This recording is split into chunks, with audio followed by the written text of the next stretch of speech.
ਹੈ ਮਾਣਿਕ ਭਗਤ ਵੈਰਾਗ। ਸ੍ਰੀ ਗੁਰੂ ਗ੍ਰੰਥ ਸਾਹਿਬ ਉਦਦ ਬੰਦੋਂ ਕਰ ਅਨੁਰਾਗ। ਏਕ ਓੰਕਾਰ ਸਤਿਗੁਰੂ ਤੇਹ ਪ੍ਰਸਾਦ ਸਚ ਹੋਏ। ਵਾਹਿਗੁਰੂ ਜੀ ਕੀ ਫਤਿਹ। ਵਿਘਨ ਵਿਨਾਸ਼ਨ ਸੋਏ। ਵਾਹਿਗੁਰੂ ਜੀ ਕੀ ਫਤਿਹ। ਵਿਘਨ ਵਿਨਾਸ਼ਨ ਸੋਏ।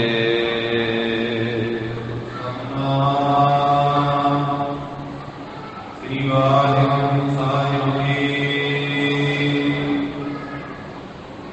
ਜਗੀ ਬੰਸ ਬਸਹਿ ਬੰਧਾਰੀ। ਜੋਤ ਵੇਦ ਗ੍ਰੰਥ ਸੁਧਾਰੀ। ਤੁੰਡ ਕਾਲ ਕਾ ਭਾਵ ਕੁੰਡਾ। ਜਗ ਅੰਬ ਸੇ ਸੋਭਤ ਝੰਡਾ। ਬੇਦੀ ਬੰਸ ਬਸਹਿ ਅੰਧਾਰੀ।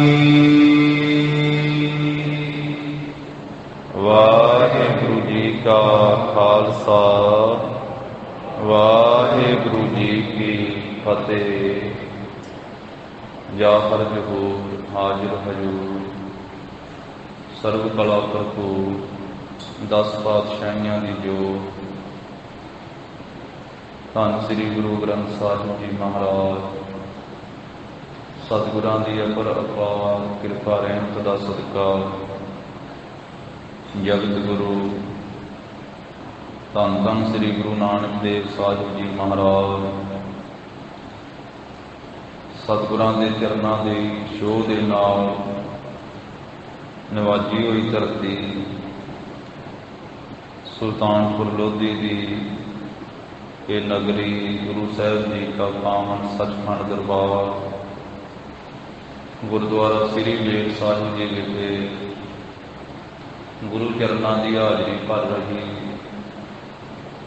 ਸਤਿਗੁਰਾਂ ਦੀ ਸਾਜੀ ਨਿਵਾਜੀ ਹੋਈ ਸਾਧ ਸੰਗਤ ਜੀ। ਮਹਾਰਾਜ ਸਾਹਿਬ ਜੀ ਨੇ ਕਿਰਪਾ ਕੀਤੀ ਹੈ।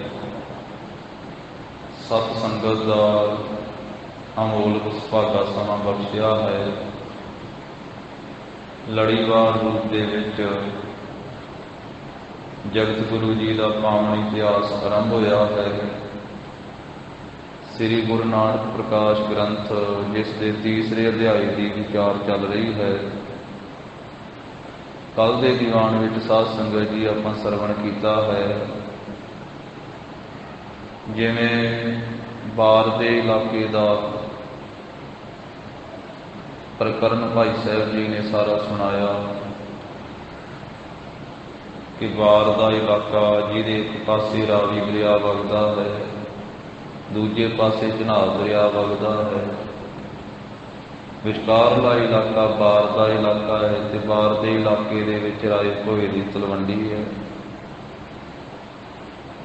ਔਰ ਉਸ ਤਲਵੰਡੀ ਦੇ ਵਿੱਚ 4 ਵਰਨਾਂ ਦੇ ਲੋਕ ਰਹਿੰਦੇ ਹਨ, ਬ੍ਰਾਹਮਣ, ਛਤਰੀ, ਵੈਸ, ਸ਼ੂਦਰ। ਔਰ ਬਹੁਤ ਸੁੰਦਰਤਾ ਉਸ ਨਗਰੀ ਦੀ ਜਿਹੜੀ ਹੈ ਉਹ ਭਾਈ ਸਾਹਿਬ ਜੀ ਨੇ ਵਰਣਨ ਕੀਤੀ। ਉਹ ਸਾਰਾ ਹੀ ਪ੍ਰਸੰਗ ਆਪਾਂ ਰਾਏ ਭੋਏ ਦੀ ਤਲਵੰਡੀ ਦਾ ਸਰਵਣ ਕੀਤਾ ਹੈ। ਔਰ ਜਿੱਥੇ ਬਾਕੀ ਸਾਰੇ ਲੋਕ ਉਸ ਨਗਰੀ ਦੇ ਵਿੱਚ ਵਸ ਰਹੇ ਹਨ ਉੱਥੇ ਬੇਦੀ ਕੁਲ ਵੀ ਉੱਥੇ ਵਸਦੀ ਹੈ। ਤੇ ਬੇਦੀ ਕੁਲ ਤਾਂ ਉਹਨਾਂ ਨੂੰ ਕਿਹਾ ਜਾਂਦਾ ਕਿਉਂਕਿ ਉਸ ਕੁਲ ਦੇ ਵਿੱਚ ਬਜ਼ੁਰਗਾਂ ਨੇ ਵੇਦ ਪੜ੍ਹੇ ਸੀ, ਉੱਥੋਂ ਨਾਂ ਪੈ ਗਿਆ ਬੇਦੀ। ਜਿਨ੍ਹਾਂ ਵੇਦ ਪਠਿਓ ਸੇ ਬੇਦੀ ਕਹਾਏ, ਤਿਨੈ ਧਰਮ ਕੇ ਕਰਮ ਨੀਕੇ ਚਲਾਏ। ਸ੍ਰੀ ਗੁਰੂ ਗੋਬਿੰਦ ਸਿੰਘ ਮਹਾਰਾਜ ਸਾਹਿਬ ਜੀ ਨੇ ਆਪਣੀ ਰਚਨਾ ਦੇ ਵਿੱਚ ਇਹ ਸਾਰਾ ਬੇਦੀ ਕੁਲ ਦਾ ਵਰਣਨ ਕੀਤਾ। ਇੱਥੋਂ ਅੱਗੇ ਲੜੀਵਾਰ ਗਾਥਾ ਸਾਧ ਸੰਗਤ ਜੀ ਆਰੰਭ ਹੁੰਦੀ ਹੈ। ਧੰਨ ਸ੍ਰੀ ਗੁਰੂ ਨਾਨਕ ਦੇਵ ਸਾਹਿਬ ਮਹਾਰਾਜ ਜੀ ਦਾ ਪਵਿੱਤਰ ਧਿਆਨ ਧਰਦਿਆਂ ਹੋਇਆਂ ਸ਼ਰਧਾ ਭਾਵਨਾ ਸਹਿਤ ਸਰਵਣ ਕਰੀਏ। ਉਚਾਰਨ ਕਰੋ ਜੀ ਸਤਿਨਾਮ ਸ੍ਰੀ ਵਾਹਿਗੁਰੂ ਸਾਹਿਬ ਜੀ। ਬੇਦੀ ਬੰਸ ਵਸਹਿ ਧਾਰੀ। ਭਾਈ ਸਾਹਿਬ ਭਾਈ ਸੰਤੋਖ ਸਿੰਘ ਜੀ ਬਹੁਤ ਸੁੰਦਰਤਾ ਦੇ ਨਾਲ ਸਾਰਾ ਪ੍ਰਕਰਨ ਵਰਣਨ ਕਰਦੇ ਹਨ। ਰਾਏ ਭੋਏ ਦੀ ਤਲਵੰਡੀ ਦੇ ਵਿੱਚ ਬੇਦੀ ਕੁਲ ਵਾਸੀ ਹੈ, ਜੋ ਧਨਕ ਧਾਰੀ ਹੈ, ਭਾਵ ਸ਼ਸਤਰ ਧਾਰੀ ਹੈ, ਧਨੁਸ਼ ਧਾਰਨ ਕੀਤੇ ਹੋਏ ਹਨ। ਉਹਨਾਂ ਨੇ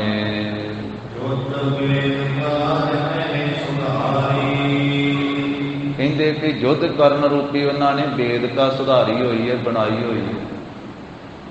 ਵੇਦਕਾ ਹੁੰਦੀ ਹੈ ਸਾਧ ਸੰਗਤ ਜੀ ਇੱਕ ਤਰ੍ਹਾਂ ਦਾ ਥੜੀ ਹੁੰਦੀ ਹੈ, ਜਿਹਨੂੰ ਵੇਦੀ ਵੀ ਕਿਹਾ ਜਾਂਦਾ ਹੈ। ਵੇਦੀ ਜਿਹਦੇ ਵਿੱਚ ਬ੍ਰਾਹਮਣ ਜਿਸ ਵੇਲੇ ਹਵਨ ਕਰਦੇ ਆ ਪੰਡਤ ਜੀ, ਤਾਂ ਉਹ ਅਗਨੀ ਕੁੰਡ ਦੇ ਵਿੱਚ ਘਿਓ ਦੀਆਂ ਆਹੂਤੀਆਂ ਪਾਉਂਦੇ। ਕਹਿੰਦੇ ਵੀ ਇਹਨਾਂ ਨੇ ਵੇਦੀਆਂ ਨੇ ਜਾਣੋ ਕਿ ਯੁੱਧ ਕਰਨ ਰੂਪੀ ਹੀ ਵੇਦਕਾ ਬਣਾਈ ਹੋਈ ਹੈ। ਇਹ ਸ਼ਸਤਰਧਾਰੀ ਹਨ ਵੇਦੀ। ਗੁਰੂ ਸਾਹਿਬ ਜੀ ਦੇ ਜੋ ਬਜ਼ੁਰਗ ਵਾ ਵੱਡੇ ਵਡੇਰੇ ਵੇਦੀ ਬੰਸ ਵਾਲੇ, ਉਹ ਸ਼ਸਤਰਧਾਰੀ ਆ, ਧਨੁਖਧਾਰੀ ਆ। ਉਹ ਇਕੱਲੇ ਹਵਨ ਨਹੀਂ ਕਰਦੇ, ਵੇਦ ਮੰਤਰ ਪੜ੍ਹ ਕੇ ਤੇ ਉਹ ਅੱਗ ਦੇ ਵਿੱਚ ਘਿਓ ਹੀ ਨਹੀਂ ਪਾਉਂਦੇ। ਉਹ ਸ਼ਸਤਰਧਾਰੀ ਆ ਤੇ ਯੁੱਧ ਕਰਦੇ। ਯੁੱਧ ਕਰ ਰੂਪੀ ਵੇਦਕਾ ਉਹਨਾਂ ਨੇ ਕਹਿੰਦੇ ਵੀ ਸੁਧਾਰੀ ਹੋਈ ਬਣਾਈ ਹੋਈ ਹੈ।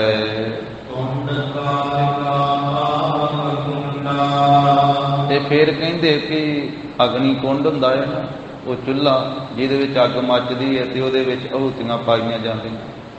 ਇਹਨਾਂ ਜਾਣੂ ਕਹਿੰਦੇ ਕਿ ਜਿਹੜਾ ਕਾਲ ਦਾ ਮੁੱਖ ਹੈ, ਕਾਲਕਾ ਦਾ ਤੁੰਡ ਮੁੱਖ ਹੈ ਨਾ, ਇਹੀ ਕਹਿੰਦੇ ਪਾਵਕ ਕੁੰਡਾ ਬਣਾਇਆ ਹੋਇਆ ਹੈ। ਇਹ ਵੀ ਅਗਨੀ ਕੁੰਡ ਬਣਾਇਆ ਹੋਇਆ ਹੈ।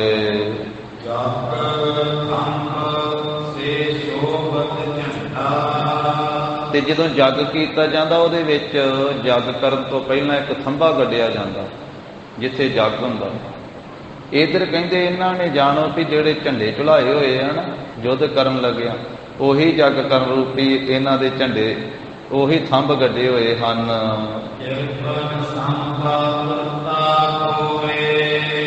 ਕਿਉਂਕਿ ਵੇਦ ਪੜ੍ਹਨ ਵਾਲੇ ਜੱਗ ਜੋ ਕਰਦੇ ਉਸ ਅਲੰਕਾਰ ਦੇ ਨਾਲ ਦੱਸ ਰਹੇ ਵੀ ਇਹ ਉਹ ਅਗਨੀ ਕੁੰਡ ਹੀ ਨਹੀਂ ਕਰਦੇ, ਜੱਗ ਹੀ ਨਹੀਂ ਕਰਦੇ, ਇਹ ਸ਼ਸਤਰ ਫੜ ਕੇ ਤੇ ਧਰਮ ਯੁੱਧ ਕਰਦੇ।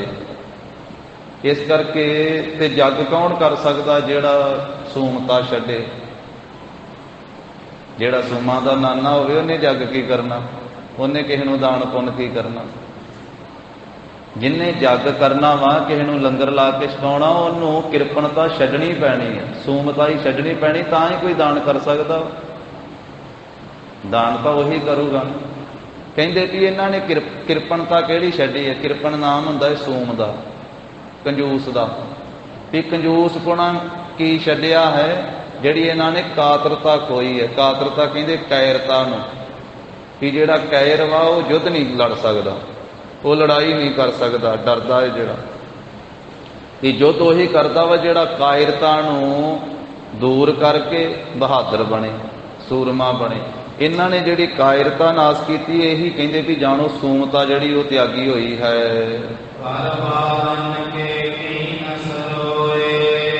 ਤੇ ਜਿਹੜਾ ਉਹ ਜੱਗ ਕਰਦਾ ਉਹ ਤਾਂ ਚਮਚਿਆਂ ਦੇ ਨਾਲ ਜਾਂ ਕੜਛੀ ਦੇ ਨਾਲ ਘਿਓ ਪਾਉਂਦਾ ਵਾ, ਆਹੂਤੀਆਂ ਦਿੰਦਾ, ਘਿਓ ਪਾਉਂਦਾ ਹੈ ਨਾ ਕੜਛੀ ਨਾਲ ਜਾਂ ਚਮਚਿਆਂ ਦੇ ਨਾਲ। ਕਹਿੰਦੇ ਇਹਨਾਂ ਨੇ ਤਲਵਾਰਾਂ ਦੇ ਹੀ ਸਰੋਏ ਚਮਚੇ ਬਣਾਏ ਹੋਏ। ਇਹਨਾਂ ਦੇ ਕੋਲੇ ਜੋ ਬੇਦੀਆਂ ਦੇ ਕੋਲੇ ਤਲਵਾਰਾਂ ਵਾ ਨਾ, ਇਹ ਸ਼ਸਤਰਧਾਰੀ ਬੇਦੀ ਪਰਿਵਾਰ, ਇਹਨਾਂ ਦੇ ਤਲਵਾਰਾਂ ਹੀ ਜਾਣੋ ਵੀ ਚਮਚੇ ਆ। ਪਰ ਉਹਨਾਂ ਦੇ ਨਾਲ ਜਿਹੜੇ ਜ਼ਾਲਮ ਵਾ ਦੁਸ਼ਟ ਲੋਕ ਉਹਨਾਂ ਨੂੰ ਸੋਧਾ ਲਾਉਂਦੇ ਆ, ਇਹੀ ਜਾਣੋ ਇਹਨਾਂ ਦੇ ਚਮਚੇ ਤੇ ਇਹਨਾਂ ਦੀਆਂ ਕੜਛੀਆਂ ਹਨ। ਤੇ ਇਹ ਆਹੂਤੀਆਂ ਕਿਹੜੀਆਂ ਦਿੰਦੇ? ਆਹੂਤੀ ਉਹਨੂੰ ਕਿਹਾ ਜਾਂਦਾ ਵਾ ਵੀ ਉਹ ਘਿਓ ਦੀ ਕੜਛੀ ਭਰੀ ਤੇ ਅੱਗ ਦੇ ਵਿੱਚ ਪਾ ਦਿੱਤੀ ਤੇ ਮੰਤਰ ਪੜ੍ਹ ਦਿੱਤਾ। ਪਰ ਇਹ ਇਤਨਾ ਨਹੀਂ ਆਹੂਤੀ ਦਿੰਦੇ। ਕਹਿੰਦੇ ਵੀ ਇਹ ਦੁਸ਼ਟਾਂ ਦਾ ਜਿਹੜਾ ਆਮਿਖ ਮਾਸ ਵਾ ਨਾ, ਦੁਸ਼ਟਾਂ ਦਾ ਜਿਹੜਾ ਮਾਸ ਆ, ਵੀ ਦੁਸ਼ਟਾਂ ਨੂੰ ਵੱਢ ਦਿੰਦੇ ਆ ਤੇ ਉਹ ਦੁਸ਼ਟਾਂ ਦਾ ਮਾਸ ਹੀ ਜਾਣੋ ਕਿ ਆਹੂਤੀ ਦੇ ਦਿੰਦੇ ਹਨ। ਕਹਿੰਦੇ ਵੀ ਇੱਥੇ ਇਹਨਾਂ ਦੇ ਜਿਹੜੀਆਂ ਕਿਰਪਾਨਾਂ ਤਲਵਾਰਾਂ ਉਹ ਖੂਨ ਦੇ ਸਹਿਤ ਹੋ ਜਾਂਦੀਆਂ ਨਾ, ਖੂਨ ਚੂਸਦੀਆਂ। ਇਹ ਜਾਣੋ ਕੜਛੀਆਂ ਭਰ ਭਰ ਕੇ ਆਹੂਤੀ ਦਿੰਦੇ ਹਨ ਘਿਓ ਦੀਆਂ। ਇਸ ਤਰ੍ਹਾਂ ਦੇ ਜਿਹੜੇ ਸ਼ਸਤਰਧਾਰੀ ਵੇਦ ਪੜ੍ਹੇ ਹੋਏ ਬਹਾਦਰ ਤੇ ਸ਼ਸਤਰਧਾਰੀ ਬੇਦੀ, ਉਹ ਤਰਾਏ ਭੋਏ ਦੀ ਤਲਵੰਡੀ ਵਿੱਚ ਵਸਦੇ ਆ। ਇਹ ਪਿਛੋਕੜ ਦੱਸ ਰਹੇ ਆ ਬਹੁਤ ਪੁਰਾਣਾ, ਵੀ ਜਿਸ ਖਾਨਦਾਨ ਦੇ ਵਿੱਚ ਮਹਾਰਾਜ ਸਾਹਿਬ ਜੀ ਦਾ ਅਵਤਰਨ ਹੋਇਆ ਨਾ, ਉਹ ਪੁਰਾਣੇ ਬਜ਼ੁਰਗ ਇਸ ਤਰ੍ਹਾਂ ਦੇ ਸੀ, ਸ਼ਸਤਰਧਾਰੀ ਸਨ। ਤਾਂ ਐਸੇ ਜਿਹੜੇ ਕਹਿੰਦੇ ਬੇਦੀ ਹਨ, ਵੇਦ ਪੜ੍ਹੇ ਹੋਏ, ਉਹ ਤਲਵੰਡੀ ਵਿੱਚ ਵਸਦੇ ਹਨ। ਜਿਨ੍ਹਾਂ ਦੀ ਕੀਰਤੀ ਸਾਰੇ ਜੱਗ ਵਿੱਚ ਬਹੁਤੀ ਮੰਡੀ ਹੈ, ਬਹੁਤੀ ਕਾਇਮ ਹੋਈ ਹੈ। ਇਹ ਐਸੇ ਬਲੀ ਬਹਾਦਰ ਜਿਹੜੇ ਆ ਨਾ, ਸੂਰਮੇ ਬੇਦੀ ਪਰਿਵਾਰ, ਉਹ ਬਾਰ ਦੇ ਇਲਾਕੇ ਰਾਏ ਭੋਏ ਦੀ ਤਲਵੰਡੀ ਵਿੱਚ ਰਹਿੰਦੇ ਹਨ। ਬਹੁਤ ਚਿਰ ਕਾਲ ਇਹਨਾਂ ਨੂੰ, ਬੇਦੀ ਪਰਿਵਾਰ ਨੂੰ, ਬੇਦੀ ਖਾਨਦਾਨ ਨੂੰ ਰਾਏ ਭੋਏ ਦੀ ਤਲਵੰਡੀ ਵਿੱਚ ਰਹਿੰਦਿਆਂ ਹੋਏ ਆ ਜਦੋਂ ਬੀਤਿਆ। ਤੇ ਫਿਰ ਬਾਬਾ ਸ਼ਿਵ ਰਾਮ ਜੀ ਬੇਦੀਆਂ ਦੀ ਕੁਲ ਦੇ ਵਿੱਚ, ਇਹਨਾਂ ਦੀ ਕੁਲ ਵਿੱਚ ਪੈਦਾ ਹੋਏ, ਜਿਨ੍ਹਾਂ ਨੇ ਸ਼ਾਂਤਕੀ ਵਾਲੀ ਬਿਰਤੀ ਮਨ ਵਿੱਚ ਧਾਰਨ ਕੀਤੀ ਹੈ। ਭਾਵ ਉਹਨਾਂ ਨੇ ਰਜੋ ਤਮੋ ਸੁਭਾਅ ਜਿਹੜਾ ਉਹ ਛੱਡਿਆ ਹੈ ਤੇ ਸਤੋ ਗੁਣੀ ਸੁਭਾਅ ਧਾਰਨ ਕੀਤਾ। ਸ਼ਾਂਤਕੀ ਬਿਰਤੀ ਆਪਣੀ ਜਿਹੜੀ ਉਪਜੀਵਕਾ ਹੈ ਨਾ, ਬਿਰਤ ਉਪਜੀਵਕਾ ਹੈ, ਉਹ ਸ਼ਾਂਤਕੀ ਦੇ ਨਾਲ, ਸ਼ਾਂਤੀ ਦੇ ਨਾਲ ਕਹਿੰਦੇ ਕਿ ਉਹ ਪ੍ਰਾਪਤ ਕਰਦੇ ਆ। ਸ਼ਾਂਤਕੀ ਬਿਰਤੀ ਉਹਨਾਂ ਨੇ ਧਾਰਨ ਕੀਤੀ ਮਨ ਦੇ ਵਿੱਚ। ਉਹਨਾਂ ਨੇ ਆਪਣੀ ਉਪਜੀਵਕਾ ਜਿਹੜੀ ਉਹ ਰਜੋ ਗੁਣੀ ਤੇ ਤਮੋ ਗੁਣੀ ਇਹ ਤਿਆਗ ਦਿੱਤੀ ਹੈ। ਰਜੋ ਗੁਣੀ ਹੁੰਦਾ ਹੈ ਵੀ ਰਾਜ ਭਾਗ ਦੀ, ਇਸੇ ਤਰ੍ਹਾਂ ਇੱਛਾ, ਕਿਸੇ ਅਹੁਦੇ ਮੁਰਾਤਬੇ ਦੀ, ਤੇ ਤਮੋ ਗੁਣੀ ਹੁੰਦਾ ਵੀ ਕ੍ਰੋਧੀ ਸੁਭਾਅ ਧਾਰਨ ਕਰਕੇ ਜਿਹੜੀ ਕਿਰਤ ਕਰਨੀ। ਉਹਨਾਂ ਨੇ ਇਹ ਰਜੋ ਗੁਣੀ ਤੇ ਤਮੋ ਗੁਣੀ ਜਿਹੜੀ ਉਪਜੀਵਕਾ ਇਹ ਛੱਡ ਦਿੱਤੀ, ਸਤੋ ਗੁਣੀ ਧਾਰਨ ਕੀਤੀ ਹੈ। ਪੁਰਾਣੇ ਬਜ਼ੁਰਗਾਂ ਨੇ ਤਾਂ ਸ਼ਸਤਰ ਵੀ ਧਾਰੇ ਹੋਏ ਸੀ, ਉਹਨਾਂ ਦਾ ਪਿੱਛੇ ਜ਼ਿਕਰ ਆ ਚੁੱਕਾ ਹੈ। ਇਹ ਬਾਬਾ ਸ਼ਿਵ ਰਾਮ ਜੀ ਨੇ ਸ਼ਸਤਰ ਵੀ ਤਿਆਗ ਦਿੱਤੇ। ਇਹਨਾਂ ਨੇ ਆਪਣੇ ਹੱਥਾਂ ਵਿੱਚੋਂ ਹਥਿਆਰ ਵੀ ਤਿਆਗ ਦਿੱਤੇ। ਇਹ ਅਹਿੰਸ ਹੋ ਗਏ ਵੀ ਆਪਾਂ ਕੋਈ ਹਿੰਸਾ ਨਹੀਂ ਕਰਨੀ, ਕਿਸੇ ਨੂੰ ਮਾਰਨਾ ਨਹੀਂ, ਜੀਵ ਹਿੰਸਾ ਤੋਂ ਰਹਿਤ ਹੋ ਗਏ। ਸ੍ਰੀ ਨਾਮ ਹੈ ਲక్ష్ਮੀ ਦਾ, ਸ੍ਰੀ ਨਾਮ ਹੈ ਮਾਇਆ ਦਾ, ਪਤ ਨਾਮ ਹੈ ਉਹਦੇ ਪਤੀ ਦਾ। ਜੋ ਲక్ష్ਮੀ ਦਾ, ਮਾਇਆ ਦਾ ਪਤੀ ਹੈ ਉਹ ਹੈ ਪਰਮੇਸ਼ਰ। ਜਿੰਨਾ ਕੁਝ ਆ ਦਿਸ ਰਿਹਾ ਸਾਰੀ ਮਾਇਆ ਹੀ ਹੈ, ਇਹਦਾ ਜਿਹੜਾ ਮਾਲਕ ਹੈ ਉਹ ਪਰਮੇਸ਼ਰ ਹੈ। ਤਾਂ ਸ੍ਰੀ ਪਦ ਕੇ ਪਾਦ ਪਦਮ, ਪਦ ਕਹਿੰਦੇ ਚਰਨਾਂ ਨੂੰ, ਪਦਮ ਕਹਿੰਦੇ ਕਵਲ ਫੁੱਲ ਨੂੰ, ਨਿਹੋਰੇ ਪੂਜੇ। ਜੋ ਪਰਮੇਸ਼ਰ ਵਾਹਿਗੁਰੂ ਜੀ ਦੇ ਸੋਹਣੇ ਚਰਨ ਕਮਲ ਵਾਣਾ, ਉਹਨਾਂ ਦੀ ਪੂਜਾ ਕੀਤੀ ਹੈ ਬਾਬਾ ਸ਼ਿਵ ਰਾਮ ਜੀ ਨੇ। ਤੇ ਬਾਬੇ ਸ਼ਿਵ ਰਾਮ ਦੇ ਪਤਨੀ ਦਾ ਨਾਮ, ਘਰ ਵਾਲੀ ਦਾ ਨਾਮ ਹੈ ਮਾਤਾ ਬਨਾਰਸੀ ਜੀ। ਕਹਿੰਦੇ ਵੀ ਉਹਨਾਂ ਦੇ ਘਰ ਵਾਲੀ ਮਾਈ ਦਾ ਨਾਮ, ਉਹਨਾਂ ਦੀ ਧਰਮ ਪਤਨੀ ਦਾ ਨਾਮ ਮਾਤਾ ਬਨਾਰਸੀ ਜੀ ਹੈ। ਜਿਨ੍ਹਾਂ ਨੇ ਪਤੀ ਵਰਤਾ ਧਰਮ ਪੱਕਾ ਕੀਤਾ, ਪਤੀ ਵਰਤਾ ਧਰਮ ਦੇ ਵਿੱਚ ਦ੍ਰਿੜ ਹਨ ਮਾਤਾ ਬਨਾਰਸੀ ਜੀ, ਬਾਬਾ ਸ਼ਿਵ ਰਾਮ ਜੀ ਦੇ ਧਰਮ ਪਤਨੀ। ਇਹ ਬਾਬਾ ਸ਼ਿਵ ਰਾਮ ਜੀ ਧੰਨ ਸ੍ਰੀ ਗੁਰੂ ਨਾਨਕ ਦੇਵ ਸਾਹਿਬ ਮਹਾਰਾਜ ਜੀ ਦੇ ਪੂਜਨੀਕ ਸਤਿਕਾਰਯੋਗ ਦਾਦਾ ਜੀ ਦਾ ਨਾਮ ਹੈ। ਮਾਤਾ ਬਨਾਰਸੀ ਜੀ ਮਹਾਰਾਜ ਸਾਹਿਬ ਜੀ ਦੇ ਸਤਿਕਾਰਯੋਗ ਦਾਦੀ ਜੀ ਦਾ ਨਾਮ ਹੈ। ਔਰ ਇਹ ਸਾਧ ਸੰਗਤ ਜੀ ਸਾਨੂੰ ਯਾਦ ਰਹਿਣਾ ਚਾਹੀਦਾ, ਸਾਡੇ ਚੇਤੇ 'ਚ ਰਹਿਣਾ ਚਾਹੀਦਾ ਹੈ ਵੀ ਅੱਜ ਦੇ ਪ੍ਰਸੰਗ ਦੇ ਵਿੱਚ ਧੰਨ ਸ੍ਰੀ ਗੁਰੂ ਨਾਨਕ ਦੇਵ ਸਾਹਿਬ ਮਹਾਰਾਜ ਜੀ ਦੇ ਸਤਿਕਾਰਯੋਗ ਸੰਸਾਰੀ ਰਿਸ਼ਤੇ ਵਜੋਂ ਦਾਦਾ ਦਾਦੀ ਜੀ ਦਾ ਨਾਮ ਆਇਆ ਸੀ ਕਥਾ ਦੇ ਵਿੱਚ। ਦਾਦਾ ਜੀ ਬਾਬਾ ਸ਼ਿਵ ਰਾਮ ਜੀ ਤੇ ਦਾਦੀ ਮਾਤਾ ਬਨਾਰਸੀ ਜੀ।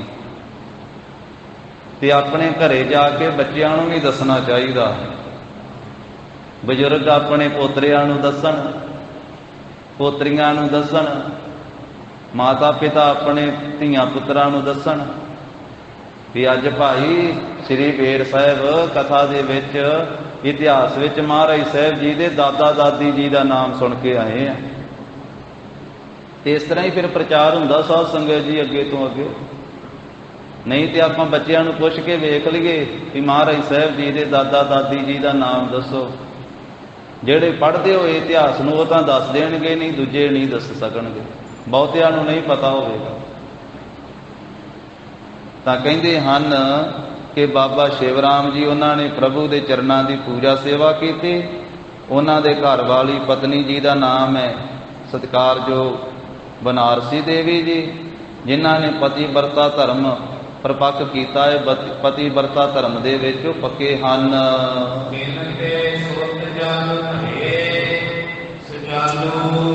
ਤਿੰਨ ਤੇ ਸੁੱਤ, ਫਿਰ ਉਹਨਾਂ ਦੋਨਾਂ ਦੇ ਘਰ ਦੇ ਵਿੱਚ ਉਹਨਾਂ ਦੇ ਸੁੱਤ ਕਹੀਏ ਪੁੱਤਰ ਹੋਏ। ਕਿੰਨੇ ਹੋਏ? ਜੁਗ।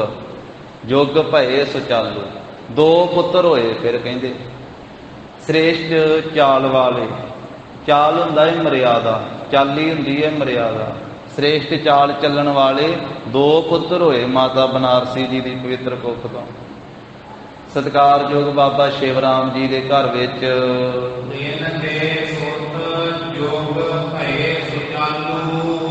ਹਾਂਜੀ ਵੱਡੇ ਹੋਏ ਬਾਬਾ ਕਾਲੂ ਜੀ ਤੇ ਛੋਟੇ ਹੋਏ ਸ਼ੁਭ ਸ੍ਰੇਸ਼ਟ ਬਾਬਾ ਲਾਲੂ ਜੀ। ਇਹ 2 ਪੁੱਤਰ ਹੋਏ, ਵੱਡੇ ਬਾਬਾ ਕਾਲੂ ਜੀ ਤੇ ਛੋਟੇ ਸ਼ੁਭ ਸਨ ਸਤਿਕਾਰਯੋਗ ਬਾਬਾ ਲਾਲੂ ਜੀ। ਕਹਿੰਦੇ ਕਿ ਜੋ ਵੱਡਿਆਂ ਭਾਗਾਂ ਵਾਲੇ ਆ। ਇੱਥੇ ਦੋਵੇਂ ਨਾਮ ਐਸੇ ਸਾਧ ਸੰਗਤ ਜੀ ਆਏ ਆ। ਹੋਰ ਕਈਆਂ ਗ੍ਰੰਥਾਂ ਦੇ ਵਿੱਚ ਮਹਾਰਾਜ ਦੇ ਸਤਿਕਾਰਯੋਗ ਪਿਤਾ ਜੀ ਦਾ ਨਾਮ ਹੈ ਬਾਬਾ ਕਾਲੂ ਜੀ, ਤੇ ਦੂਸਰਾ ਉਹਨਾਂ ਦਾ ਨਾਮ ਇਹ ਵੀ ਗ੍ਰੰਥਾਂ ਵਿੱਚ ਆਉਂਦਾ ਹੈ ਮਹਿਤਾ। ਤੇ ਉਹਨਾਂ ਨੂੰ ਤਾਂ ਕਿਹਾ ਜਾਂਦਾ ਸੀ ਕਿਉਂਕਿ ਉਹ ਪਟਵਾਰੀ ਸੀ, ਤਾਂ ਮਹਿਤਾ ਕਿਹਾ ਜਾਂਦਾ ਸੀ। ਤੇ ਕਲਿਆਣ ਚੰਦ ਨਾਮ ਵੀ ਆਇਆ ਗ੍ਰੰਥਾਂ ਦੇ ਵਿੱਚ। ਕਈਆਂ ਥਾਵਾਂ ਤੇ ਕਲਿਆਣ ਦਾਸ ਲਿਖਿਆ ਹੈ ਤੇ ਕਈਆਂ ਥਾਵਾਂ ਤੇ ਕਲਿਆਣ ਚੰਦ ਲਿਖਿਆ। ਮਹਿਤਾ ਕਲਿਆਣ ਚੰਦ ਜੀ।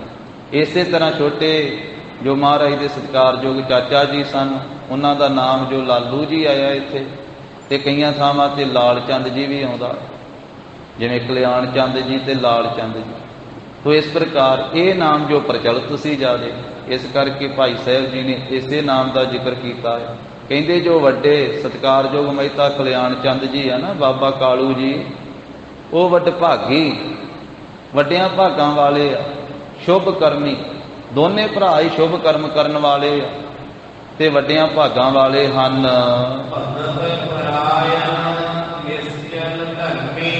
ਭਗਤੀ ਦੇ ਪਰਾਇਣ ਰਹਿੰਦੇ ਆ ਬਾਬਾ ਕਾਲੂ ਜੀ ਵੀ, ਤੇ ਉਹਨਾਂ ਦੇ ਛੋਟੇ ਭਰਾਤਾ ਸਤਿਕਾਰਯੋਗ ਸ੍ਰੀ ਲਾਲੂ ਜੀ ਭਗਤੀ ਦੇ ਆਸਰੇ ਰਹਿੰਦੇ, ਭਗਤੀ ਦੇ ਪਰਾਇਣ ਰਹਿੰਦੇ ਆ। ਨਿਸ਼ਚਲ ਧਰਮੀ, ਅਚਲ ਧਰਮੀ ਆ। ਕਹਿੰਦੇ ਐ ਧਰਮ ਦੇ ਵਿੱਚ ਟਿਕੇ ਹੋਏ ਹਨ। ਤੇ ਮਹਿਤਾ ਕਲਿਆਣ ਚੰਦ ਜੀ ਨੇ ਬਹੁਤਾ ਜਪ ਕਰਦਿਆਂ, ਤਪ ਕਰਦਿਆਂ, ਵਰਤ ਰੱਖਦਿਆਂ, ਨੇਮ ਰੱਖਦਿਆਂ ਇਹ ਸਮੂਹ ਜਿਹੜੇ ਸਾਧਨ ਕੀਤੇ ਹਨ।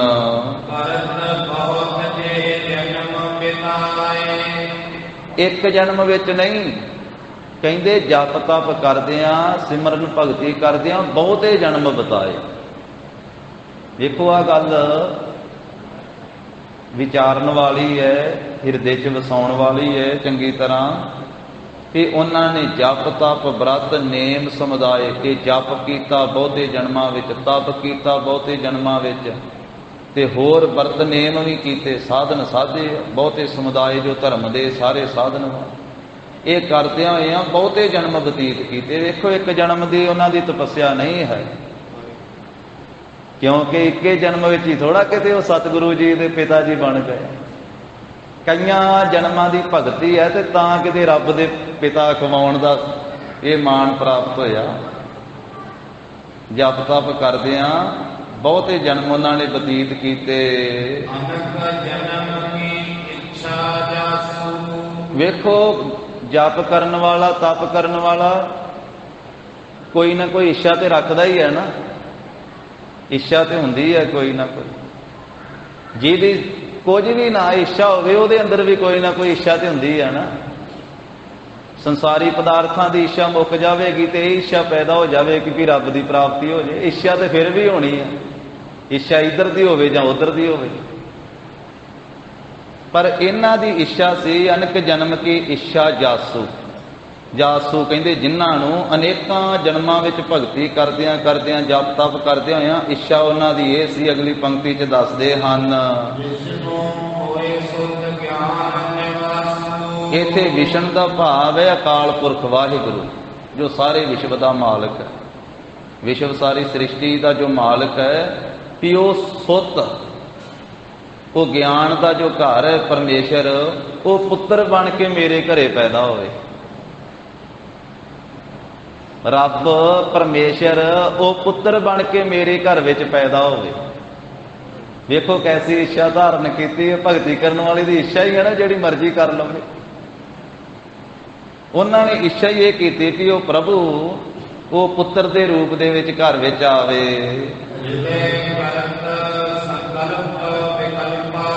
ਤੇ ਹਿਰਦੇ ਦੇ ਵਿੱਚ ਕਈ ਤਰ੍ਹਾਂ ਦੇ ਸੰਕਲਪ ਵੀ ਉੱਠੇ, ਕਈ ਤਰ੍ਹਾਂ ਦੇ ਵਿਕਲਪ ਵੀ ਪੈਦਾ ਹੋਏ।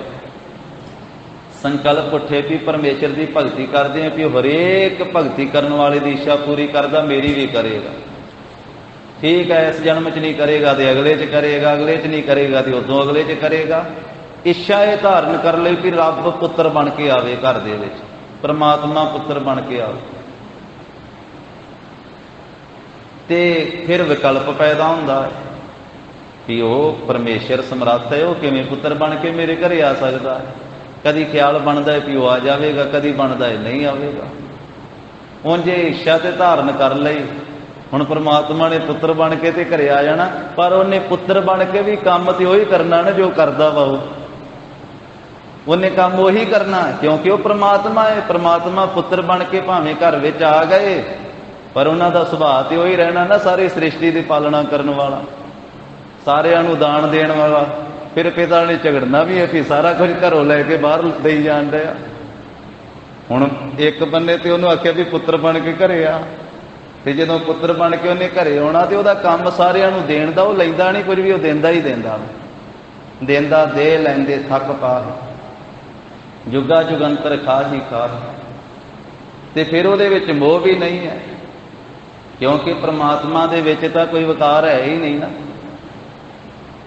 ਤੋ ਇਸ ਕਰਕੇ ਇਹ ਇੱਛਾ ਧਾਰਨ ਕੀਤੀ ਹੈ। ਸੰਕਲਪ ਵਿਕਲਪ ਪੈਦਾ ਹੁੰਦੇ ਹਨ, ਖਿਆਲ ਆਉਂਦੇ ਆ ਕਦੀ ਕਿ ਉਹ ਆਵੇਗਾ ਘਰ ਵਿੱਚ, ਕਦੀ ਕਿ ਕਿਵੇਂ ਆਵੇਗਾ ਉਹ। ਇਹ ਹਿਰਦੇ ਵਿੱਚ ਸੋਚਦੇ ਆ ਮਹਿਤਾ ਕਲਿਆਣ ਚੰਦ ਜੀ ਕਿ ਉਹ ਭਗਤੀ ਦੇ ਅਧੀਨ ਆ, ਤੇ ਭਗਤੀ ਦੇ ਅਧੀਨ ਹੀ ਉਹ ਰੀਝ ਜਾਂਦੇ ਆ। ਗੁਣ ਅਲਪਾ, ਥੋੜੇ ਜਿਹੇ ਗੁਣਾਂ ਦੇ ਉੱਤੇ ਵੀ ਰੀਝ ਜਾਂਦੇ, ਕਿਉਂਕਿ ਭਗਤੀ ਕਰਨ ਵਾਲੇ ਦੇ ਥੋੜੇ ਜਿਹੇ ਗੁਣ ਵੀ ਵੇਖ ਕੇ ਨਾ ਤੇ ਭਗਤਾਂ ਨਾਲ ਉਹ ਪਿਆਰ ਕਰਦੇ ਆ, ਭਗਤੀ ਦੇ ਅਧੀਨ ਹੋ ਜਾਂਦੇ ਹਨ। ਜੇ ਉਹ ਮੈਨੂੰ ਜਾਣਨ ਵੀ ਇਹ ਦੀਨ ਹੈ, ਗਰੀਬ ਜਿਹਾ ਹੈ, ਇਹਦੇ ਵਿੱਚ ਤਾਂ ਗੁਣ ਕੋਈ ਨਹੀਂ ਹੈ, ਵੀ ਉਹ ਤਾਂ ਫਿਰ ਸੂਕਰੀ ਕੁਲ ਦੇ ਵਿੱਚ ਵੀ ਪੈਦਾ ਹੋ ਗਏ, ਸਫਰੀ ਕੁਲ ਵਿੱਚ ਵੀ ਪੈਦਾ ਹੋ ਗਏ। ਸੂਕਰੀ ਕਹਿੰਦੇ ਸੂਰ, ਸੂਰ ਦੀ ਕੁਲ, ਸਫਰੀ ਕਹਿੰਦੇ ਮੱਛ ਦੀ ਕੁਲ। ਭਾਵ ਵੀ ਉਹਨੇ ਉਹ ਬਰਾਹ ਅਵਤਾਰ ਵੀ ਧਾਰਿਆ। ਬਰਾਹ ਅਵਤਾਰ ਸਨਾਤਨ ਮਤ ਦੇ ਵਿੱਚ ਜੋ ਸ਼੍ਰੀ ਵਿਸ਼ਨੂੰ ਜੀ ਦੇ ਇਹ ਅਵਤਾਰ ਜਿੰਨੇ ਹੋਏ, ਜਿਨ੍ਹਾਂ ਦਾ ਜ਼ਿਕਰ ਸਾਧ ਸੰਗਤ ਜੀ ਗੁਰੂ ਗ੍ਰੰਥ ਸਾਹਿਬ ਜੀ ਦੇ ਅੰਦਰ ਵੀ ਆਇਆ ਤੇ ਦਸਮ ਮਹਾਰਾਜ ਨੇ ਵੀ ਕੀਤਾ। ਜੋ ਸ਼੍ਰੀ ਵਿਸ਼ਨੂੰ ਜੀ ਦੇ ਅਵਤਾਰ ਹੋਏ, ਉਹ ਬਰਾਹ ਅਵਤਾਰ ਸੂਰ ਦਾ ਅਵਤਾਰ ਧਾਰਿਆ, ਮੱਛ ਦਾ ਅਵਤਾਰ ਵੀ ਧਾਰਿਆ। ਮੱਛ ਕਛ ਹੋ ਅਬਰਾਹਾ, ਜਮਨਾ ਕੇ ਕੂਲ ਖੇਲ ਖੇਲਿਓ ਜਿਨ ਗੇਂਦ ਜੀਓ। ਉਹਦਾ ਜ਼ਿਕਰ ਕਰਦੇ ਆ ਕਿ ਉਹਨਾਂ ਨੇ ਤਾਂ ਸੂਕਰੀ ਕੁਲ ਦੇ ਵਿੱਚ ਵੀ, ਸਫਰੀ ਮੱਛੀ ਦੀ ਕੁਲ ਦੇ ਵਿੱਚ ਵੀ ਉਹ ਆ ਗਏ। ਤੇ ਇਸੇ ਤਰ੍ਹਾਂ ਕਮਠੀ ਕਛੂ ਦਾ ਨਾਮ ਹੈ, ਜੋ ਕਛ ਅਵਤਾਰ ਧਾਰਿਆ ਸੀ, ਸਮੁੰਦਰ ਰਿੜਕਿਆ, ਉਹਦਾ ਜ਼ਿਕਰ ਕਰਦੇ ਆ ਵੀ ਉਹ ਤਾਂ ਕਸ਼ੂ ਦੀ ਕੁਲ ਦੇ ਵਿੱਚ ਵੀ ਆ ਗਏ। ਇਹ ਨੀਵੀਆਂ ਜਾਤੀਆਂ ਦੇ ਵਿੱਚ, ਇਹਨਾਂ ਕੁਲਾਂ ਦੇ ਵਿੱਚ ਵੀ ਆ ਗਏ, ਜਿਹੜੀਆਂ ਕੁਜਾਤਾਂ ਜਿਨ੍ਹਾਂ ਨੂੰ ਆਖਿਆ ਜਾਂਦਾ ਹੈ ਕਿ ਜਿਹੜੇ ਮਤ ਤੋਂ ਬਿਨਾਂ ਕੁਜਾਤਾਂ ਸੀ, ਉਹਨਾਂ ਵਿੱਚ ਵੀ ਉਹਨੇ ਤਿੰਨ ਕੇ ਜਨਮ ਲੀਨ ਜਗ ਖਿਆਤੀ, ਉਹਨਾਂ ਕੁਲਾਂ ਵਿੱਚ ਵੀ ਜਨਮ ਲੈ ਲਿਆ ਆਪਣੇ ਭਗਤਾਂ ਦੀ ਰੱਖਿਆ ਕਰਨ ਵਾਸਤੇ, ਆਪਣਾ ਭਗਤਾਂ ਦੀ ਇੱਛਾ ਪੂਰੀ ਕਰਨ ਵਾਸਤੇ। ਤਾਂ ਐਸੇ ਕਾਰਜ ਵੀ ਕਰ ਦਿੱਤੇ। ਇਹ ਸਾਰੇ ਸੰਸਾਰ ਵਿੱਚ ਪ੍ਰਭੂ ਦੀ ਮਹਿਮਾ ਪ੍ਰਗਟ ਹੈ ਕਿ ਉਹ ਪ੍ਰਭੂ ਪ੍ਰੇਮ ਦੀ ਡੋਰ ਵਿੱਚ ਵੱਝ ਜਾਂਦੇ ਆ। ਵੇਖੋ ਕੈਸਾ ਸਮਰੱਥ ਪਰਮੇਸ਼ਰ ਹੈ। ਕੋਈ ਰੱਸੇ ਨਾਲ ਨਹੀਂ ਉਹਨੂੰ ਬੰਨ੍ਹ ਸਕਦਾ, ਕੋਈ ਸੰਗਲ ਨਾਲ ਨਹੀਂ ਬੰਨ੍ਹ ਸਕਦਾ। ਕੋਈ ਆਖੇ ਨਾ ਮੇਰੀਆਂ ਬਾਹਾਂ 'ਚ ਬਲ ਵੜਾ ਮੈਂ ਬੰਨ੍ਹ ਲਊਂਗਾ, ਬੰਨ੍ਹ ਨਹੀਂ ਸਕਦਾ। ਤੇ ਜਿਹੜਾ ਹੱਥ ਜੋੜ ਦਿੰਦਾ ਵੀ ਮੇਰੇ ਵਿੱਚ ਬਲ ਹੈ ਨਹੀਂ, ਤੂੰ ਹੀ ਆ ਸਭ ਕੁਝ, ਉਹਦੇ ਅੱਗੇ ਉਹ ਵੱਜ ਵੀ ਜਾਂਦਾ ਪ੍ਰੇਮ ਦੀ ਡੋਰ ਦੇ ਨਾਲ। ਉਹਨੇ ਆਪ ਆਪਣੀ ਡੋਰ ਨਾਲ, ਹੁਕਮ ਰੂਪੀ ਡੋਰ ਨਾਲ ਸਾਰੀ ਸ੍ਰਿਸ਼ਟੀ ਨੂੰ ਬੰਨ੍ਹਿਆ ਹੋਇਆ। ਜਿੰਨੇ ਸਾਰੀ ਸ੍ਰਿਸ਼ਟੀ ਨੂੰ ਬੰਨ੍ਹਿਆ ਹੋਇਆ ਨਾ, ਸਾਰੀ ਸ੍ਰਿਸ਼ਟੀ ਦੇ ਨੱਕ ਵਿੱਚ ਨੱਥ ਪਾਈ ਹੋਈ ਆ ਜਿਸ ਪ੍ਰਮਾਤਮਾ ਨੇ। ਉਹ ਆਪ ਵੱਜ ਜਾਂਦਾ ਆਪਣੀ ਪਿਆਰੀ ਭਗਤੀ ਕਰਨ ਵਾਲਿਆਂ ਭਗਤਾਂ ਦੀ ਪ੍ਰੇਮ ਦੀ ਡੋਰੀ ਦੇ ਵਿੱਚ। ਸਭ ਕੋ ਤੇਰੇ ਵਸ ਅਗਮਿ ਅਗੋਚਰਾ, ਸਭ ਕੁਝ ਤੇਰੇ ਵਸ ਵਿੱਚ ਵਾ ਤੇ ਤੂੰ ਅਗਮ ਹੈ ਤੇ ਅਗੋਚਰ ਹੈ। ਤੂੰ ਭਗਤਾਂ ਕੈ ਵਸ, ਭਗਤਾਂ ਤਾਣ ਤੇਰਾ। ਤੂੰ ਭਗਤਾਂ ਦੇ ਵਸ ਵਿੱਚ ਹੈ, ਪਰ ਭਗਤਾਂ ਨੂੰ ਵੀ ਤੇਰਾ ਹੀ ਤਾਣ। ਇਸ ਤਰ੍ਹਾਂ ਵਿਚਾਰਦੇ ਆ ਵੀ ਪ੍ਰੇਮ ਦੀ ਡੋਰ ਵਿੱਚ ਵੱਜ ਕਰਕੇ ਉਹ ਕਰਨੀ ਵੀ ਕਰ ਦਿੰਦੇ ਆ ਜਿਹੜੀ ਨਹੀਂ ਕਰਨ ਵਾਲੀ ਹੁੰਦੀ ਹੈ।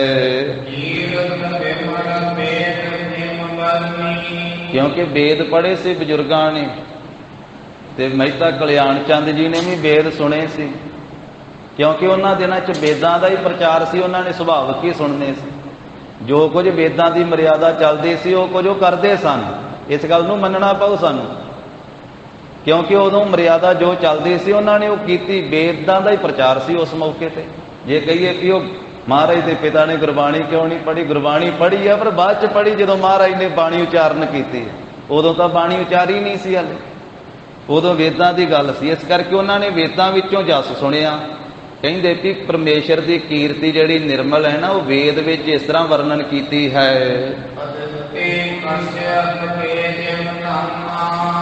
ਹਾਂ, ਅਦਿੱਤੀ ਇਹ ਸਾਧ ਸੰਗਤ ਜੀ ਨਾਮ ਹੈ। ਅਦਿੱਤੀ ਤੇ ਕਸ਼ਯਪ ਰਿਖੀ ਦਾ ਨਾਮ ਹੈ, ਤੇ ਅਦਿੱਤੀ ਉਹਦੇ ਘਰ ਵਾਲੀ ਦਾ ਨਾਮ ਹੈ। ਉਹਨਾਂ ਦੇ ਘਰ ਦੇ ਵਿੱਚ ਉਪੇਂਦਰ ਨਾਮ ਹੈ ਬਾਵਨ ਅਵਤਾਰ ਦਾ। ਤੇ ਕਸ਼ਯਪ ਰਿਖੀ ਦੇ ਘਰ ਵਿੱਚ ਅਦਿੱਤੀ ਤੋਂ ਉਪੇਂਦਰ ਨਾਮਾ ਕੀ ਬਾਵਨ ਅਵਤਾਰ ਰੂਪੀ ਪ੍ਰਗਟ ਹੋਏ। ਇਸ ਤਰ੍ਹਾਂ ਦੀ ਆਸਾ ਧਾਰਨ ਕਰਕੇ ਜੋ ਦੈਂਤਾਂ ਨੂੰ, ਔਗਣਾਂ ਨੂੰ ਵਿਨਾਸ਼ ਕਰਨ ਵਾਲੇ ਹਨ, ਤੇ ਉਸ ਪਰਮੇਸ਼ਰ ਦਾ ਕਹਿੰਦੇ ਵੀ ਮਹਿਤਾ ਕਲਿਆਣ ਚੰਦ ਜੀ ਇੱਕ ਰਸ ਉਪਾਸਨਾ ਕਰਨ ਲੱਗੇ, ਐਸਾ ਸਰੂਪ ਦਾ ਧਿਆਨ ਧਰ ਕੇ। ਇਹ ਇੱਛਾ ਰੱਖ ਕੇ ਕਈਆਂ ਜਨਮਾਂ ਵਿੱਚ ਭਗਤੀ ਕੀਤੀ, ਤੇ ਜਦੋਂ ਹੁਣ ਆਇਆ ਇਹ ਜਨਮ, ਜਿਸ ਜਨਮ ਵਿੱਚ ਨਾ ਹੋਇਆ ਬਾਬਾ ਕਾਲੂ ਜੀ ਜਾਂ ਮਹਿਤਾ ਕਲਿਆਣ ਚੰਦ ਜੀ, ਇਸ ਨਾਮ ਦਾ ਜਦੋਂ ਜਨਮ ਧਾਰਿਆ ਹੈ, ਬਾਬਾ ਸ਼ਿਵ ਰਾਮ ਜੀ ਦੇ ਪੁੱਤਰ ਬਣ ਕੇ ਪ੍ਰਗਟ ਹੋਏ। ਫਿਰ ਮੁਰਾਰੀ ਨੇ ਆਖਿਆ ਵੀ ਕਈ ਜਨਮ ਹੋ ਗਏ ਆ, ਇਸ ਬਾਬੇ ਨੂੰ ਭਗਤੀ ਕਰਦਿਆਂ, ਨਾਮ ਜਪਦਿਆਂ, ਵੀ ਪਰਮੇਸ਼ਰ ਆਵੇ ਪੁੱਤਰ ਬਣ ਕੇ, ਹੁਣ ਆਸਾ ਪੂਰੀ ਕਰ ਦਈਏ ਇਹਦੀ। ਫਿਰ ਪ੍ਰਭੂ ਨੇ, ਮੁਰਾਰੀ ਨੇ ਆਸਾ ਪੂਰੀ ਕਰਨ ਵਾਸਤੇ ਕੌਤਕ ਕੀਤਾ ਹੈ। ਕਹਿੰਦੇ ਵੀ ਜਦੋਂ ਵੇਖਿਆ ਨਾ ਪਿਤਾ ਬਾਬੇ ਸ਼ਿਵ ਰਾਮ ਨੇ ਆਪਣੇ ਪੁੱਤਰ ਬਾਬੇ ਕਾਲੂ ਜੀ ਨੂੰ, ਤੇ ਉਹਨਾਂ ਨੇ ਫਿਰ ਪਾਣ ਗ੍ਰਹਿਣ ਕੀਤਾ।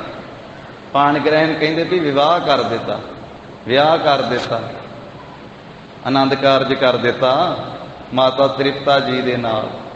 ਉਦੋਂ ਆਨੰਦ ਕਾਰਜ ਨਹੀਂ ਸੀ ਕਹਿੰਦੇ, ਪਰ ਆਪਾਂ ਤਾਂ ਕਹਿਣਾ ਹੀ ਬਣਦਾ ਨਾ। ਆਪਾਂ ਨੂੰ ਮਹਾਰਾਜ ਨੇ ਵਿਆਹ ਨੂੰ ਆਨੰਦ ਕਾਰਜ ਆਖਿਆ, ਇਸ ਕਰਕੇ ਵਿਆਹ ਕਰ ਦਿੱਤਾ। ਫਿਰ ਘਰ ਵਿੱਚ ਬੜੀ ਕੀਰਤੀ ਹੋਈ। ਕਹਿੰਦੇ ਵੀ ਜੋ ਮਹਿਤਾ ਕਲਿਆਣ ਚੰਦ ਜੀ ਦੇ ਘਰ ਵਾਲੀ ਧਰਮ ਪਤਨੀ ਹਨ। ਉਹਨਾਂ ਦੇ ਉਹ ਪਤੀ ਵਰਤਾ ਧਰਮ ਦੇ ਵਿੱਚ ਪਰਪੱਕ ਤੇ ਗੁਣਾਂ ਦੇ ਨਿਧੀ ਆ, ਗੁਣਾਂ ਦੇ ਖਜ਼ਾਨਾ ਹਨ। ਸਤਿਕਾਰਯੋਗ ਧੰਨ ਧੰਨ ਮਾਤਾ ਤ੍ਰਿਪਤਾ ਜੀ।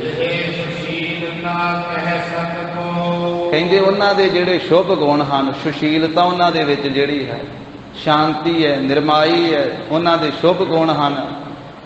ਉਹ ਕਹਿ ਸਕੋ, ਕਵੀ ਜੀ ਕਹਿੰਦੇ ਕੋਈ ਕਹਿ ਸਕਦਾ? ਕਹਿੰਦੇ ਕੋਈ ਨਹੀਂ ਕਹਿ ਸਕਦਾ।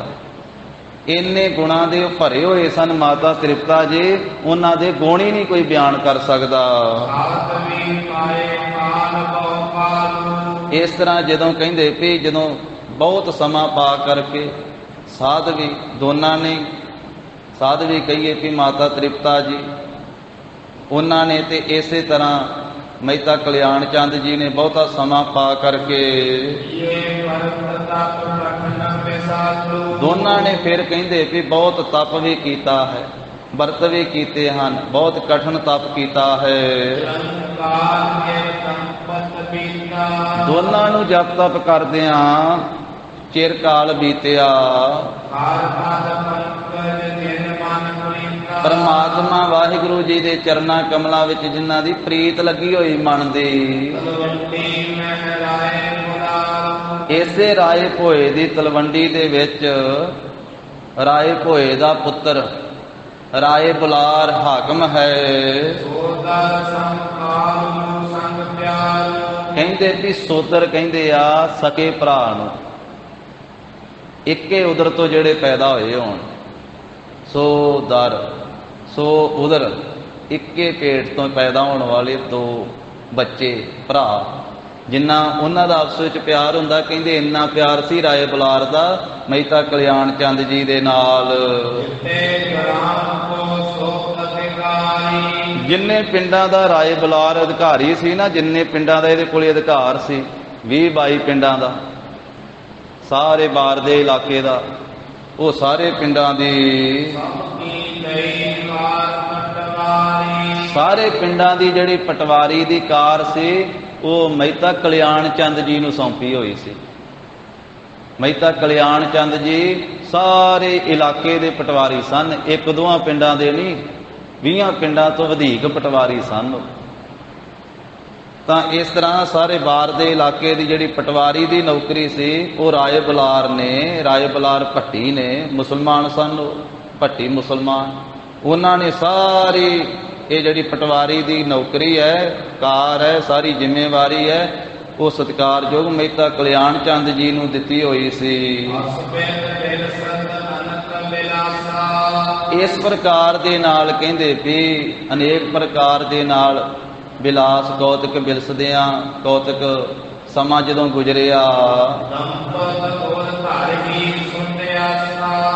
ਦੰਪਤ ਕਹਿੰਦੇ ਪਤੀ ਪਤਨੀ, ਮਹਿਤਾ ਕਲਿਆਣ ਚੰਦ ਤੇ ਧੰਨ ਮਾਤਾ ਤ੍ਰਿਪਤਾ ਜੀ ਦੋਵੇਂ ਹੀ ਪੁੱਤਰ ਦੀ ਆਸਾ ਹਿਰਦੇ ਵਿੱਚ ਧਾਰੀ ਹੈ। ਤੇ ਸ੍ਰੇਸ਼ਟ ਮਾਤਾ ਜੀ ਧੰਨ ਮਾਤਾ ਤ੍ਰਿਪਤਾ ਜੀ ਨੇ ਉਦਰ ਧਾਰਨ ਕੀਤਾ ਹੈ। ਕਹਿੰਦੇ ਫਿਰ ਪਹਿਲਾਂ ਪੁੱਤਰੀ ਪੈਦਾ ਹੋਈ ਇਹਨਾਂ ਦੇ ਘਰ ਦੇ ਵਿੱਚ, ਕਨਿਆ ਪੁੱਤਰੀ ਪੈਦਾ ਹੋਈ ਹੈ। ਸੁਮਤ ਸ੍ਰੇਸ਼ਟ ਮਤ ਵਾਲੀ ਤੇ ਪ੍ਰਵੀਨ ਸਿਆਣੀ, ਸ੍ਰੇਸ਼ਟ ਮਤ ਵਾਲੀ ਪ੍ਰਵੀਨ ਚਤੁਰ ਸਿਆਣੀ ਧੀ ਪੈਦਾ ਹੋਈ।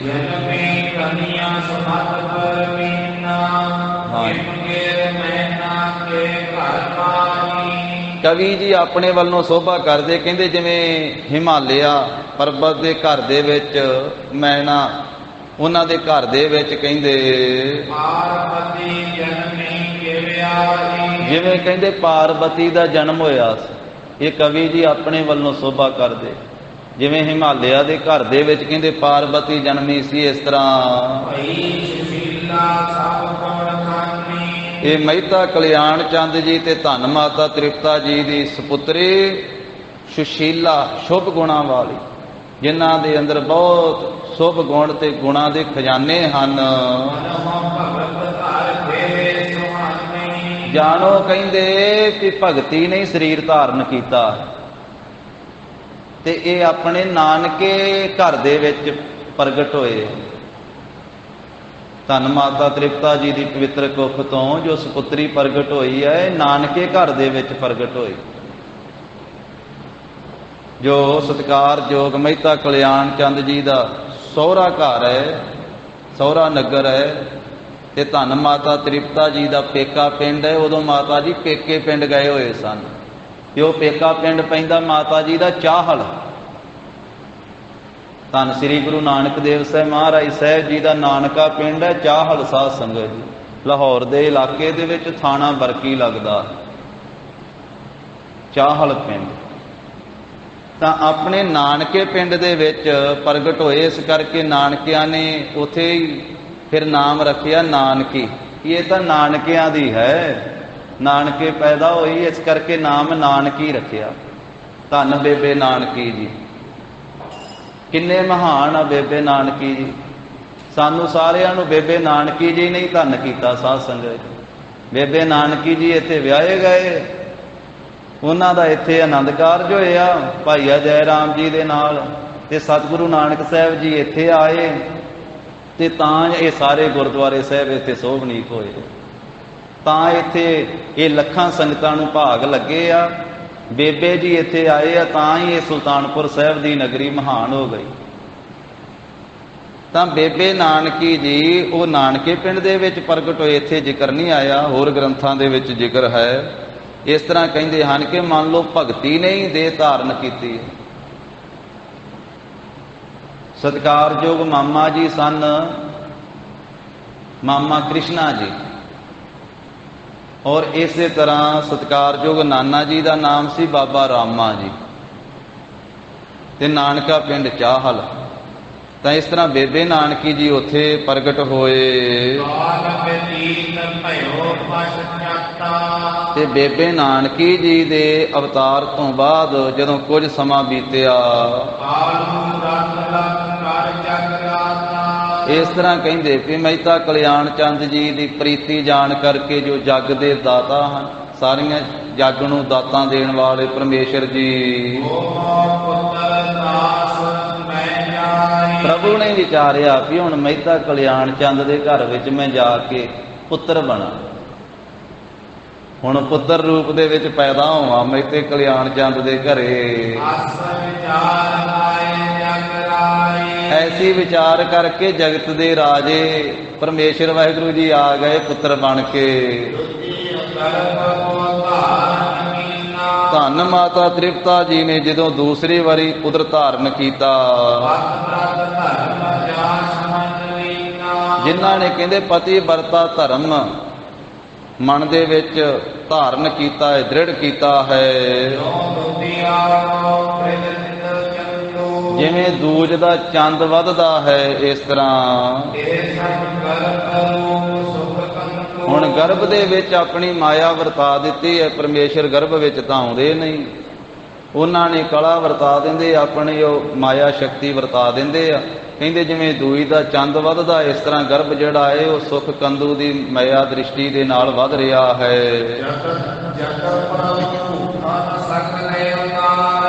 ਕਹਿੰਦੇ ਕਿ ਧੰਨ ਮਾਤਾ ਤ੍ਰਿਪਤਾ ਜੀ ਨੇ ਜਦੋਂ ਕਿ ਸਾਰੇ ਗਹਿਣੇ ਵੀ ਸਰੀਰ ਤੋਂ ਲਾ ਕਰਕੇ ਰੱਖ ਦਿੱਤੇ ਹਨ ਪਾਸੇ, ਪਰ ਫਿਰ ਵੀ ਸੁੰਦਰਤਾ ਜਿਹੜੀ ਹੈ ਸਰੀਰ ਦੀ ਉਹ ਅਧਿਕ ਉਜਾਲਾ ਕਰ ਰਹੀ ਹੈ, ਬਹੁਤ ਉਜਾਲਾ ਕਰ ਰਹੀ ਹੈ। ਮਹਿਤਾ ਕਲਿਆਣ ਚੰਦ ਜੀ ਦੇ ਪਤਨੀ ਭਾਵ ਧੰਨ ਮਾਤਾ ਤ੍ਰਿਪਤਾ ਜੀ ਜਿਸ ਅੰਦਰ ਬੈਠਦੇ, ਜਾ ਕੇ ਜਿਸ ਮਕਾਨ ਦੇ ਵਿੱਚ ਬੈਠਦੇ ਹਨ, ਉਹ ਕਮਰਾ ਵੀ ਅੱਤ ਦੀ ਸ਼ੋਭਾ ਦੇ ਨਾਲ ਸੁੰਦਰ ਲੱਗਣ ਲੱਗ ਪੈਂਦਾ। ਮਹਿਤਾ ਕਲਿਆਣ ਚੰਦ ਜੀ ਦੇ ਧਰਮ ਪਤਨੀ ਧੰਨ ਮਾਤਾ ਤ੍ਰਿਪਤਾ ਜੀ ਉਹ ਜਿਸ ਮਕਾਨ ਦੇ ਅੰਦਰ ਜਾ ਕੇ ਬੈਠਦੇ ਆ, ਜਿਸ ਕਮਰੇ ਵਿੱਚ ਜਾ ਕੇ ਬੈਠਦੇ ਆ, ਉਹ ਕਮਰਾ ਵੀ ਸੁੰਦਰ ਲੱਗਣ ਲੱਗ ਪੈਂਦਾ, ਉੱਥੇ ਵੀ ਸ਼ੋਭਾ ਬਣ ਜਾਂਦੀ ਹੈ। ਭਾਈ ਸੰਤੋਖ ਸਿੰਘ ਜੀ ਕਹਿੰਦੇ ਵੀ ਇਹ ਗੱਲ ਸੁਣ ਕੇ ਨਾ ਕਈਆਂ ਦੇ ਮਨ ਵਿੱਚ ਸ਼ੰਕਾ ਆ ਜਾਣਾ ਵੀ ਮਾਤਾ ਤ੍ਰਿਪਤਾ ਜੀ ਜਿਸ ਮੰਦਰ ਵਿੱਚ ਬੈਠਦੇ, ਜਿਸ ਮਕਾਨ ਵਿੱਚ ਬੈਠਦੇ, ਉਹ ਕਿਵੇਂ ਸੁੰਦਰ ਲੱਗਣ ਲੱਗ ਪੈਂਦਾ। ਕਹਿੰਦੇ ਕਈਆਂ ਦੇ ਮਨ ਵਿੱਚ ਹੁਣੇ ਹੀ ਸ਼ੰਕਾ ਪੁਰ ਗਿਆ ਹੋਣਾ, ਉਹਨਾਂ ਨਾਲ ਹੀ ਉੱਤਰ ਦੇ ਦਿੱਤਾ। ਕਹਿੰਦੇ ਇਸ ਗੱਲ ਨੂੰ ਸੁਣ ਕੇ ਜੇ ਕੋਈ ਸ਼ੰਕਾ ਕਰੇ,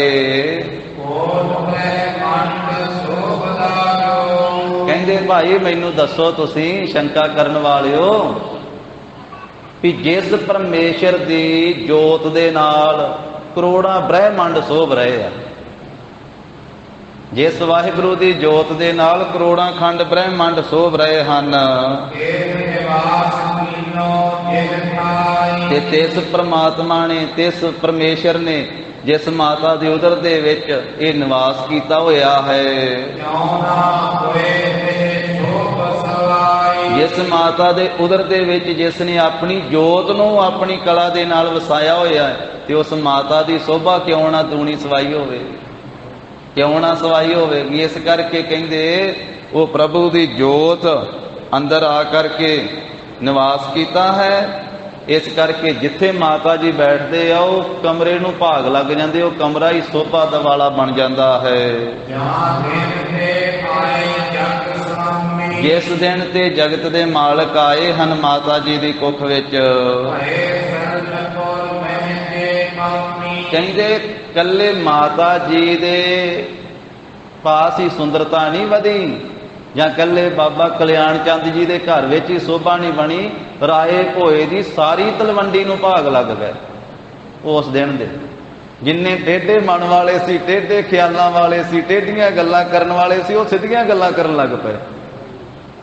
ਜਿੰਨਿਆਂ ਦੇ ਮਨ ਪੁੱਠਾ ਸੋਚਦੇ ਸੀ ਨਾ, ਉਹ ਸਿੱਧਾ ਸੋਚਣ ਲੱਗ ਪਏ। ਪੁੱਠੇ ਮਨਾਂ ਵਾਲੇ ਸਿੱਧੇ ਹੋ ਗਏ ਸੁਭਾਵਕ ਹੀ। ਇਹ ਪਰਮੇਸ਼ਰ ਦੀ ਕਲਾ ਵਰਤੀ, ਉਂਝ ਵਰਤਦੀ ਪਰਮੇਸ਼ਰ ਦੀ ਕਲਾ ਹੀ ਆ। ਕਿਸੇ ਦੇ ਸਿੱਧੇ ਕੀਤਿਆਂ ਕੋਈ ਸਿੱਧਾ ਨਹੀਂ ਹੁੰਦਾ, ਨਾ ਕੋਈ ਮੰਨਦਾ ਹੀ ਆ, ਨਾ ਕੋਈ ਸਮਝਦਾ ਹੀ ਆ, ਨਾ ਕੋਈ ਸਮਝਾਇਆ ਕਿਸੇ ਨੂੰ ਸਮਝਾਇਆ ਹੀ ਜਾ ਸਕਦਾ ਹੈ। ਜਦੋਂ ਕੋਈ ਸਮਝੇਗਾ ਉਦੋਂ ਧੰਨ ਗੁਰੂ ਨਾਨਕ ਸਾਹਿਬ ਜੀ ਦੇ ਸਮਝਾਇਆ ਹੀ ਸਮਝਦਾ। ਮਹਾਰਾਜ ਸਾਹਿਬ ਜੀ ਕਲਾ ਵਰਤਾਉਂਦੇ, ਕਹਿੰਦੇ ਵੀ ਜਿਸ ਦਿਨ ਮਹਾਰਾਜ ਆਏ ਆ ਨਾ, ਤੇ ਉਸ ਦਿਨ ਦੇ ਫਿਰ ਸਾਰੇ ਨਗਰ ਦੇ ਵਿੱਚ ਜਿਹੜੇ ਟੇਢਤਾਈ ਕਰਨ ਵਾਲੇ ਸੀ ਨਾ, ਬਾਮੀ ਕਹਿੰਦੇ ਟੇਢੇ ਚੱਲਣ ਵਾਲੇ ਨੂੰ, ਉਹ ਸਾਰੇ ਸਰਲ ਸੁਭਾਅ ਵਾਲੇ ਹੋ ਗਏ। ਕਿਵੇਂ ਸਿੱਧੇ ਹੋ ਗਏ? ਕਹਿੰਦੇ ਕਿ ਉਹ ਸੁਚਮਤਾ ਰੱਖਣ ਲੱਗ ਪਏ, ਸੰਤੋਖ ਰੱਖਣ ਲੱਗ ਪਏ, ਧਰਮ ਦੇ ਧਾਰਨੀ ਹੋਣ ਲੱਗ ਪਏ, ਸੱਚ ਬੋਲਣ ਲੱਗ ਪਏ, ਕਰਨਾ ਕਰਨ ਲੱਗ ਪਏ, ਤਰਸ ਕਰਨ ਲੱਗ ਪਏ।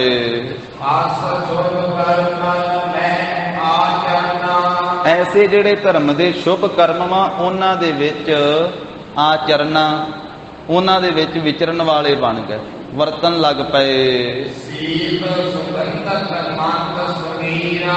ਰਾਏ ਭੋਏ ਦੀ ਤਲਵੰਡੀ ਦੇ ਵਿੱਚ ਜਿੱਥੇ ਮਨੁੱਖ ਜਾਤੀ ਦੇ ਉੱਤੇ ਇਹ ਕਲਾ ਵਰਤੀ ਮਹਾਰਾਜ ਦੇ ਆਉਣ ਕਰਕੇ, ਹਾਲੇ ਪ੍ਰਕਾਸ਼ ਨਹੀਂ ਧਾਰਿਆ, ਹਾਲੇ ਆਪਣੀ ਕਲਾ ਹੀ ਵਰਤਾਈ ਆ, ਮਾਤਾ ਜੀ ਦੇ ਅੰਦਰ ਹੀ ਆਪਣੀ ਜੋਤ ਨੂੰ ਪ੍ਰਗਟ ਕੀਤਾ।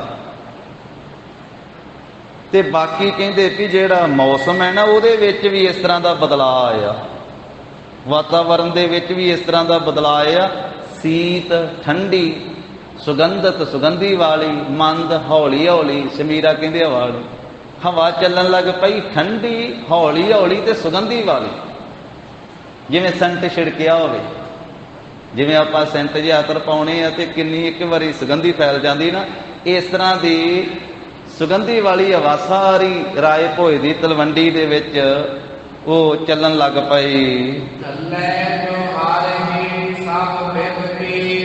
ਇਸ ਤਰ੍ਹਾਂ ਸੁਗੰਧੀ ਵਾਲੀ ਜਿਹੜੀ ਹਵਾ ਚੱਲਦੀ ਆ, ਜਿਹਨੂੰ ਲੱਗਦੀ ਉਹਦੇ ਕਹਿੰਦੇ ਪੀੜਾ ਹੀ ਦੂਰ ਕਰੀ ਜਾਂਦੀ, ਸਭ ਪ੍ਰਕਾਰ ਦੀਆਂ ਪੀੜਾਂ, ਸਭ ਪ੍ਰਕਾਰ ਦੇ ਦੁੱਖ ਦੂਰ ਕਰੀ ਜਾਂਦੀ ਉਹ ਹਵਾ। ਇਸ ਤਰ੍ਹਾਂ ਦੀ ਚੱਲ ਪਈ ਤੇ ਬੱਦਲ ਆਉਂਦੇ ਕਹਿੰਦੇ ਭਰ ਭਰ ਕੇ ਪਾਣੀ ਨੂੰ। ਰਾਏ ਭੋਏ ਦੇ ਤਲਵੰਡੀ ਦੇ ਲੋਕਾਂ ਦੀ ਇੱਛਾ ਦੇ ਅਨੁਸਾਰ ਜਿੱਥੇ ਮੀਂਹ ਦੀ ਲੋੜ ਹੁੰਦੀ ਉੱਥੇ ਮੀਂਹ ਪਾ ਕੇ ਚਲੇ ਜਾਂਦੇ। ਇਸ ਤਰ੍ਹਾਂ ਦੀ ਕਲਾ ਕਹਿੰਦੇ ਵਰਤਣ ਲੱਗ ਪਈ। ਇਹ ਸਾਰਾ ਵਰਤਾਰਾ ਕਿਉਂ ਵਰਤਣ ਲੱਗ ਪਿਆ?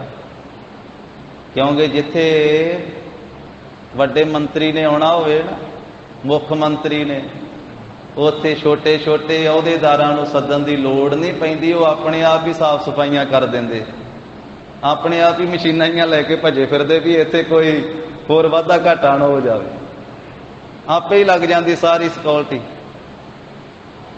ते जिथे मंत्रियों के मंत्री ने जिहदे तो वड्डा ही कोई नहीं, उन्हें आना उत्थे सब देवी देवते अपने आप ही आके झाड़ू फेरी जाते हैं। पानी वाला पानी लई आउंदा भर भर के, इंद्र देवता पौन देवता जिहड़ा वो सुगंधी पा पा के हवा चलाई जा रहा।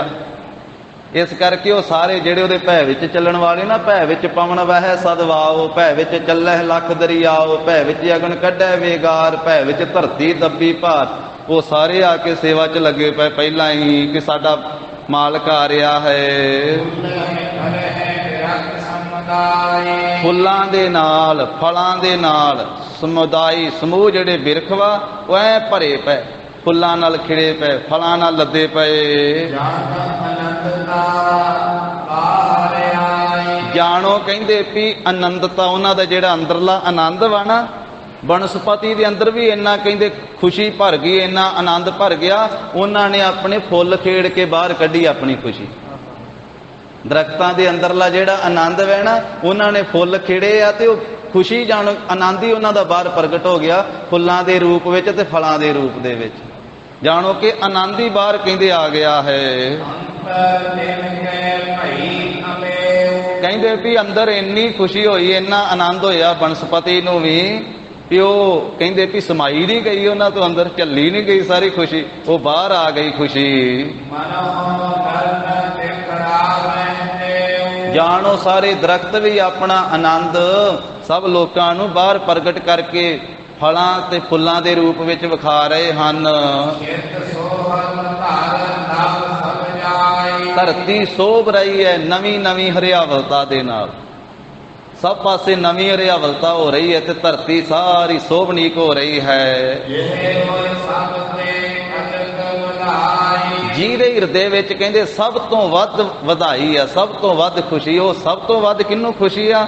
ਉਹ ਧਰਤੀ ਨੂੰ, ਕਿਉਂਕਿ ਸਭ ਤੋਂ ਵੱਧ ਪਾਪਾਂ ਦਾ ਭਾਰ ਧਰਤੀ ਚੱਲ ਰਹੀ ਸੀ। ਧਰਤੀ ਨੇ ਬੇਨਤੀਆਂ ਕੀਤੀਆਂ ਵੀ ਮੇਰੇ ਪਾਪਾਂ ਦਾ ਭਾਰ ਦੂਰ ਕਰ ਪ੍ਰਮਾਤਮਾ, ਵਾਹਿਗੁਰੂ ਮੇਰੇ ਉੱਤੇ ਆਪ ਆ ਤੇ ਮੇਰੇ ਬੋਝ ਲਾ ਪਾਪਾਂ ਦੇ। ਇਸ ਕਰਕੇ ਕਹਿੰਦੇ ਵੀ ਧਰਤੀ ਹਰੀ ਭਰੀ ਹੋ ਰਹੀ ਹੈ ਰਾਏ ਭੋਏ ਦੀ ਤਲਵੰਡੀ ਦੀ, ਜਿਸ ਦੇ ਹਿਰਦੇ ਵਿੱਚ ਸਾਰਿਆਂ ਨਾਲੋਂ ਵੱਧ ਖੁਸ਼ੀ ਹੈ। ਖੁਸ਼ੀ ਬਾਕੀ ਵੀ ਸਾਰਿਆਂ ਨੂੰ ਹੈ, ਹਵਾ ਨੂੰ ਵੀ ਖੁਸ਼ੀ ਹੋਈ ਪਈ, ਹਵਾ ਵੀ ਚੱਲ ਰਹੀ ਸੁਗੰਧੀ ਵਾਲੀ, ਬੱਦਲ ਵੀ ਕਹਿੰਦੇ ਖੁਸ਼ੀ ਦੇ ਵਿੱਚ ਪਾਣੀ ਵਰਾ ਰਹੇ, ਵਰਖਾ ਕਰ ਰਹੇ, ਬਨਸਪਤੀ ਵੀ ਫੁੱਲ ਖਿੜੇ ਹੋਏ ਆ, ਫਲ ਲੱਗੇ ਹੋਏ, ਉਹਨਾਂ ਨੂੰ ਵੀ ਖੁਸ਼ੀ ਹੈ। ਪਰ ਸਭ ਤੋਂ ਵੱਧ ਖੁਸ਼ੀ ਕਹਿੰਦੇ ਧਰਤੀ ਨੂੰ ਹੋ ਰਹੀ ਹੈ। ਕਹਿੰਦੇ ਗੱਲ ਇਹ ਆ ਵੀ ਜਿੰਨੇ ਵੀ ਜੜ ਤੇ ਜਿੰਨੇ ਵੀ ਜੰਗਮ ਵਾ ਤਲਵੰਡੀ ਦੇ ਵਿੱਚ ਰਹਿਣ ਵਾਲੇ, ਜੜ ਉਹਨਾਂ ਨੂੰ ਕਿਹਾ ਜਾਂਦਾ ਜਿਹੜੇ ਇੱਕ ਥਾਂ ਤੇ ਰਹਿਣ ਵਾਲੇ, ਪੱਥਰ ਜੜ ਹੈ। ਸੋ ਇਸੇ ਤਰ੍ਹਾਂ ਹੋਰ ਵੀ ਜਿਹੜੇ ਇੱਕ ਥਾਂ ਤੇ ਖਲੋਣ ਵਾਲੀਆਂ ਚੀਜ਼ਾਂ ਉਹਨਾਂ ਨੂੰ ਜੜ ਕਿਹਾ ਜਾਂਦਾ, ਤੇ ਜੰਗਮ ਉਹਨਾਂ ਨੂੰ ਕਿਹਾ ਜਾਂਦਾ ਜਿਨ੍ਹਾਂ ਨੂੰ ਲੱਤਾਂ ਲੱਗੀਆਂ ਵਾ, ਭਾਵੇਂ ਉਹ ਇਨਸਾਨ ਹੈ, ਭਾਵੇਂ ਪਸ਼ੂ ਹੈ, ਭਾਵੇਂ ਪੰਛੀ ਹੈ, ਜਿਨ੍ਹਾਂ ਨੂੰ ਜੰਗਾਂ ਲੱਗੀਆਂ ਉਹਨਾਂ ਨੂੰ ਜੰਗਮ ਕਿਹਾ ਜਾਂਦਾ, ਜਿਨ੍ਹਾਂ ਨੂੰ ਲੱਤਾਂ ਲੱਗੀਆਂ, ਜਿਹੜੇ ਇੱਕ ਥਾਂ ਤੋਂ ਤੁਰ ਕੇ ਦੂਜੇ ਥਾਂ ਤੇ ਜਾ ਸਕਦੇ ਆ। ਤਾਂ ਜਿੰਨੇ ਵੀ ਜੜ ਜੰਗਮ ਵਾ ਤਲਵੰਡੀ ਵਿੱਚ, ਉਹਨਾਂ ਸਾਰਿਆਂ ਨੂੰ ਹੀ ਆਨੰਦ ਪੈਦਾ ਹੋਇਆ। ਜਦੋਂ ਦਾ ਕਹਿੰਦੇ ਧੰਨ ਮਾਤਾ ਤ੍ਰਿਪਤਾ ਜੀ ਦੇ ਉਦਰ ਦੇ ਵਿੱਚ ਜਗਤ ਦੇ ਸੁੱਖ ਕੰਦੂ ਸੁੱਖ ਦਾਤੇ ਪਰਮੇਸ਼ਰ ਵਾਹਿਗੁਰੂ ਜੀ ਦਾ ਪ੍ਰਵੇਸ਼ ਹੋਇਆ ਹੈ। ਇਸ ਪ੍ਰਕਾਰ ਨਾਲ ਜਦੋਂ 10 ਮਹੀਨੇ ਬੀਤ ਗਏ, ਸਰਦੀ ਦੀ ਰੁੱਤ ਆ ਗਈ ਤੇ ਸਰਦੀ ਦੀ ਰੁੱਤ ਦਾ ਚੰਦਰਮਾ ਪ੍ਰਕਾਸ਼ ਹੋ ਗਿਆ। ਆਕਾਸ਼ ਬਿਮਲ ਹੈ, ਮੈਲ ਤੋਂ ਰਹਿਤ ਸਾਫ਼ ਆਕਾਸ਼ ਹੈ, ਤੇ ਆਕਾਸ਼ ਵਿੱਚ ਸਮੂਹ ਤਾਰੇ ਸੋਭ ਰਹੇ ਹਨ, ਚੰਦਰਮਾ ਪ੍ਰਕਾਸ਼ ਕਰ ਰਿਹਾ ਹੈ। ਜਿਵੇਂ ਕਹਿੰਦੇ ਵੀ ਜਗਿਆਸੂ ਦਾ ਹਿਰਦਾ ਸ੍ਰੇਸ਼ਟ ਆਚਾਰ ਕਰਕੇ ਉਹਦਾ ਹਿਰਦਾ ਜਿਵੇਂ ਐ ਸਾਫ਼ ਹੋ ਜਾਂਦਾ ਨਾ, ਇਸ ਤਰ੍ਹਾਂ ਆਕਾਸ਼ ਸਾਫ਼ ਹੋਇਆ ਪਿਆ ਹੈ। ਮੇਘ ਬੱਦਲ ਜਿਹੜੇ ਆ ਉਹ ਪਾਣੀ ਤੋਂ ਖਾਲੀ ਹੋ ਕਰਕੇ ਤੇ ਆਪਣੇ ਦੇਸ਼ ਨੂੰ ਚਲੇ ਗਏ, ਵਾਪਸ ਮੁੜ ਗਏ।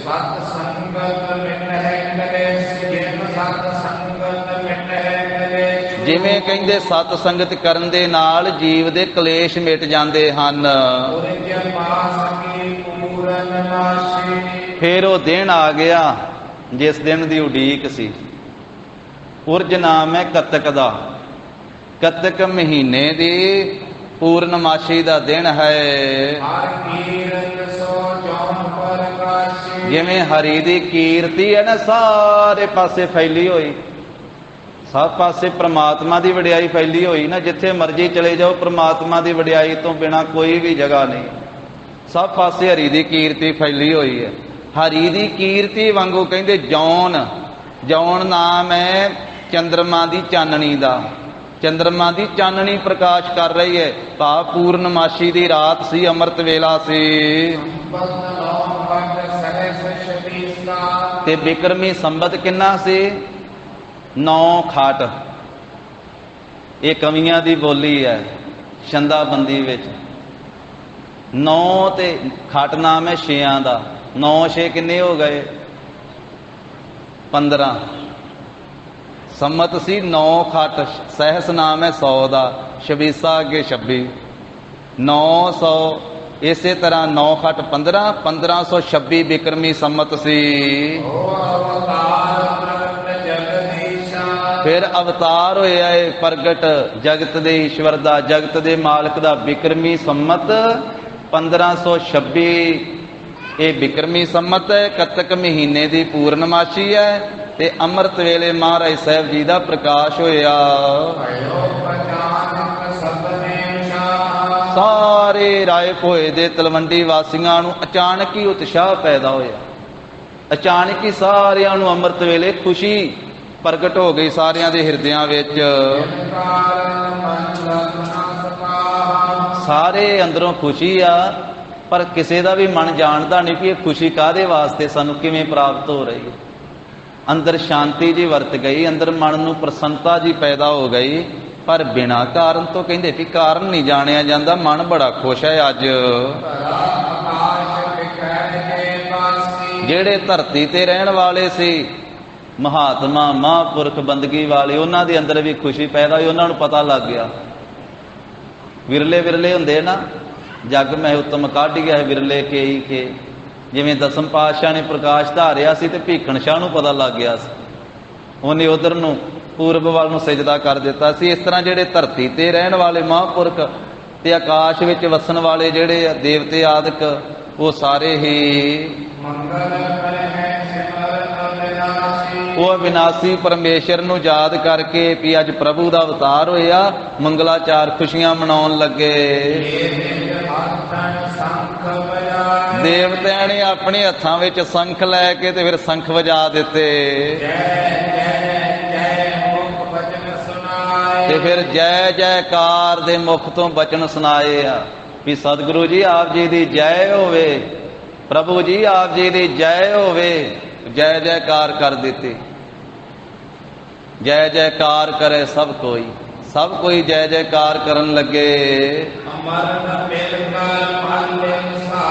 ਦੇਵਤਿਆਂ ਨੂੰ ਇੰਨੀ ਖੁਸ਼ੀ ਹੋਈ, ਉਹਨਾਂ ਨੇ ਮਿਲ ਕਰਕੇ ਫਿਰ ਚੰਦਨ ਰਗੜਿਆ, ਫਿਰ ਕੇਸਰ ਵਿੱਚ ਮਿਲਾਇਆ ਤੇ ਕਣਸਾਰ ਕਪੂਰ ਵਿੱਚ ਮਿਲਾਇਆ ਚੰਦਨ ਦੇ, ਤੇ ਇਹ ਸਾਰਾ ਕੁਝ ਮਿਲਾ ਕਰਕੇ ਜਿੱਥੇ ਮਹਿਤਾ ਕਲਿਆਣ ਚੰਦ ਜੀ ਦਾ ਘਰ ਹੈ ਉਹਦੇ ਉੱਤੇ ਆ ਕੇ ਦੇਵਤੇ ਤੇ ਫਿਰ ਇਹ ਚੰਦਨ ਦਾ ਛਿੜਕਾਅ ਕਰਨ ਲੱਗੇ, ਸੁਗੰਧੀਆਂ ਦਾ ਛਿੜਕਾਅ ਕਰਨ ਲੱਗੇ। ਤੇ ਕਹਿੰਦੇ ਵੀ ਜਿਹੜਾ ਸਵਰਗ ਦਾ ਹੈਗਾ ਨਾ ਦਰਖਤ ਕਲਪ ਬ੍ਰਿਸ਼, ਉਹਦੇ ਫੁੱਲ ਲਿਆ ਕਰਕੇ ਤੇ ਉਹਦਾ ਛਿੜਕਾਅ ਕਰਨ ਲੱਗੇ, ਫੁੱਲਾਂ ਦੀ ਵਰਖਾ ਕਰਨ ਲੱਗੇ ਦੇਵਤੇ ਆ ਕੇ। ਇਸ ਤਰ੍ਹਾਂ ਧੰਨ ਸ੍ਰੀ ਗੁਰੂ ਨਾਨਕ ਦੇਵ ਸਾਹਿਬ ਮਹਾਰਾਜ ਜੀ ਦਾ ਕੱਤਕ ਮਹੀਨੇ ਦੀ ਪੂਰਨਮਾਸ਼ੀ ਨੂੰ ਪ੍ਰਕਾਸ਼ ਹੋਇਆ, ਜਿਹਦਾ ਜ਼ਿਕਰ ਸਾਧ ਸੰਗਤ ਜੀ ਜਨਮ ਸਾਖੀਆਂ ਵਿੱਚ ਵੀ ਹੈ। ਔਰ ਇਸੇ ਤਰ੍ਹਾਂ ਭਾਈ ਸਾਹਿਬ ਭਾਈ ਗੁਰਦਾਸ ਸਾਹਿਬ ਜੀ ਦਾ ਹਵਾਲਾ ਵੀ ਇਸ ਤਰ੍ਹਾਂ। ਉਹ ਕਹਿੰਦੇ ਕਾਰਤਕ ਮਾਸ ਰੁੱਤ ਸਰਦ ਪੂਰਨਮਾਸੀ 8 ਜਾਮ 60 ਘਰੀ ਆਜ ਤੇਰੀ ਬਾਰੀ ਹੈ। ਵੀ ਅੱਜ ਦਾ ਇਹ ਦਿਨ ਮਹਾਨ ਹੈ ਕਿਉਂਕਿ ਅੱਜ ਆਪ ਜੀ ਦੇ ਪ੍ਰਗਟ ਹੋਣ ਦੀ ਵਾਰੀ। ਤਾਂ ਹੁਣ ਆਪਾਂ ਭਾਈ ਸਾਹਿਬ ਜੀ ਦੀ ਇੱਕ ਪੌੜੀ ਪੜ੍ਹ ਲਈਏ ਇੱਥੇ ਸਮਾਪਤੀ ਤੇ ਸਾਧ ਸੰਗਤ ਜੀ ਸਾਰੇ ਰਲ ਮਿਲ ਕੇ। ਸਤਿਗੁਰ ਨਾਨਕ ਪ੍ਰਗਟਿਆ, ਸਤਿਗੁਰ ਨਾਨਕ ਪ੍ਰਗਟਿਆ।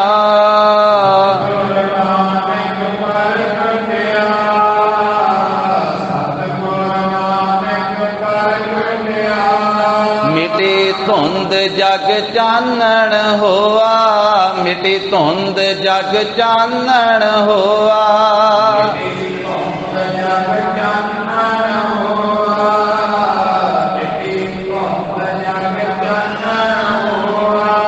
ਜਿਉ ਕਰ ਸੂਰਜ ਨਿਕਲਿਆ, ਤਾਰੇ ਛਪੇ ਅੰਧੇਰ ਪਲੋਆ।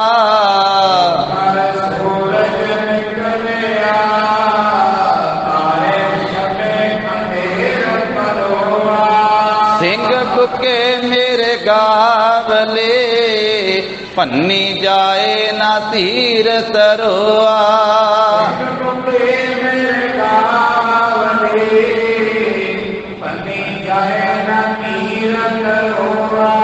ਜਿੱਥੇ ਬਾਬਾ ਪੈਰ ਧਰੇ, ਪੂਜਾ ਆਸਣ ਥਾਪਣ ਸੋਆ। ਬਾਬਾ ਪੈਰ ਧਰੇ, ਪੂਜਾ ਆਸਣ ਥਾਪਣ ਸੋਆ। ਸਿੱਧ ਆਸਣ ਸਭ ਜਗਤ ਦੇ, ਨਾਨਕ ਆਦ ਮਤੇ ਜੇ ਕੋਆ। ਸਿੱਧ ਆਸਣ ਸਭ ਜਗਤ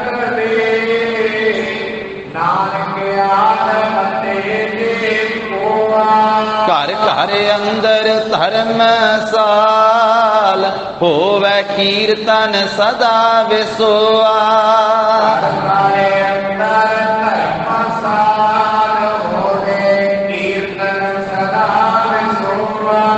ਬਾਬੇ ਤਾਰੇ ਚਾਰ ਚੱਕ, ਨੌ ਖੰਡ ਪ੍ਰਿਥਵੀ ਸੱਚਾ ਢੋਆ। ਬਾਬੇ ਤਾਰੇ ਚਾਰ ਚੱਕ, ਨੌ ਖੰਡ ਪ੍ਰਿਥਵੀ ਸੱਚਾ ਢੋਆ। ਗੁਰਮੁਖ ਕਾਲ ਵਿੱਚ ਪ੍ਰਗਟ ਹੋਆ, ਗੁਰਮੁਖ ਕਾਲ ਵਿੱਚ ਪ੍ਰਗਟ ਹੋਆ। ਗੁਰਮੁਖ ਕਾਲ ਵਿੱਚ ਪ੍ਰਗਟ ਹੋਆ, ਗੁਰਮੁਖ ਕਾਲ ਵਿੱਚ ਪ੍ਰਗਟ ਹੋਆ। ਕਲ ਤਾਰਨ ਗੁਰ ਨਾਨਕ ਆਇਆ, ਕਲ ਤਾਰਨ ਗੁਰ ਨਾਨਕ ਆਇਆ। ਤਾਰਨ ਗੁਰ ਨਾਨਕ ਆਇਆ, ਕਲ ਤਾਰਨ ਗੁਰ ਨਾਨਕ ਆਇਆ। ਤਿਨ ਬੇਦੀਆਂ ਕੇ ਕੋਲ ਬਿਖੈ, ਪ੍ਰਗਟੇ ਨਾਨਕ ਰਾਏ। ਤਿਨ ਬੇਦੀਆਂ ਕੇ ਕੋਲ ਬਿਖੈ, ਪ੍ਰਗਟੇ ਨਾਨਕ ਰਾਏ। ਸਭ ਸਿੱਖਨ ਕੋ ਸੁਖ ਦਾਏ, ਜਹ ਤਹ ਭਏ ਸਹਾਏ। ਸਿੱਖਨ ਕੋ ਸੁਖ ਦਾਏ, ਜਹ ਤਹ ਭਏ ਸਹਾਏ। ਗੁਰੂ ਜੀ ਦੇ ਪਾਵਨ ਇਤਿਹਾਸ ਦੇ ਵਿਚਾਰ ਸਾਂਝੇ ਕਰਦਿਆਂ ਹੋਈਆਂ ਭੁੱਲਾਂ ਚੁੱਕਾਂ ਦੀ ਸਤਿਗੁਰੂ ਜੀ ਗੁਰ ਸੰਗਤ ਜੀ ਖਿਮਾ ਦੇਣੀ, ਅੱਗੇ ਵਾਸਤੇ ਸਮਤ ਬਖਸ਼ਣੀ। ਦੇਹੋ ਸੱਜਣੀ ਅਸੀਸੜੀਆਂ, ਜਿਉ ਹੋਵੇ ਸਾਹਿਬ ਸਿਉ ਮੇਲ।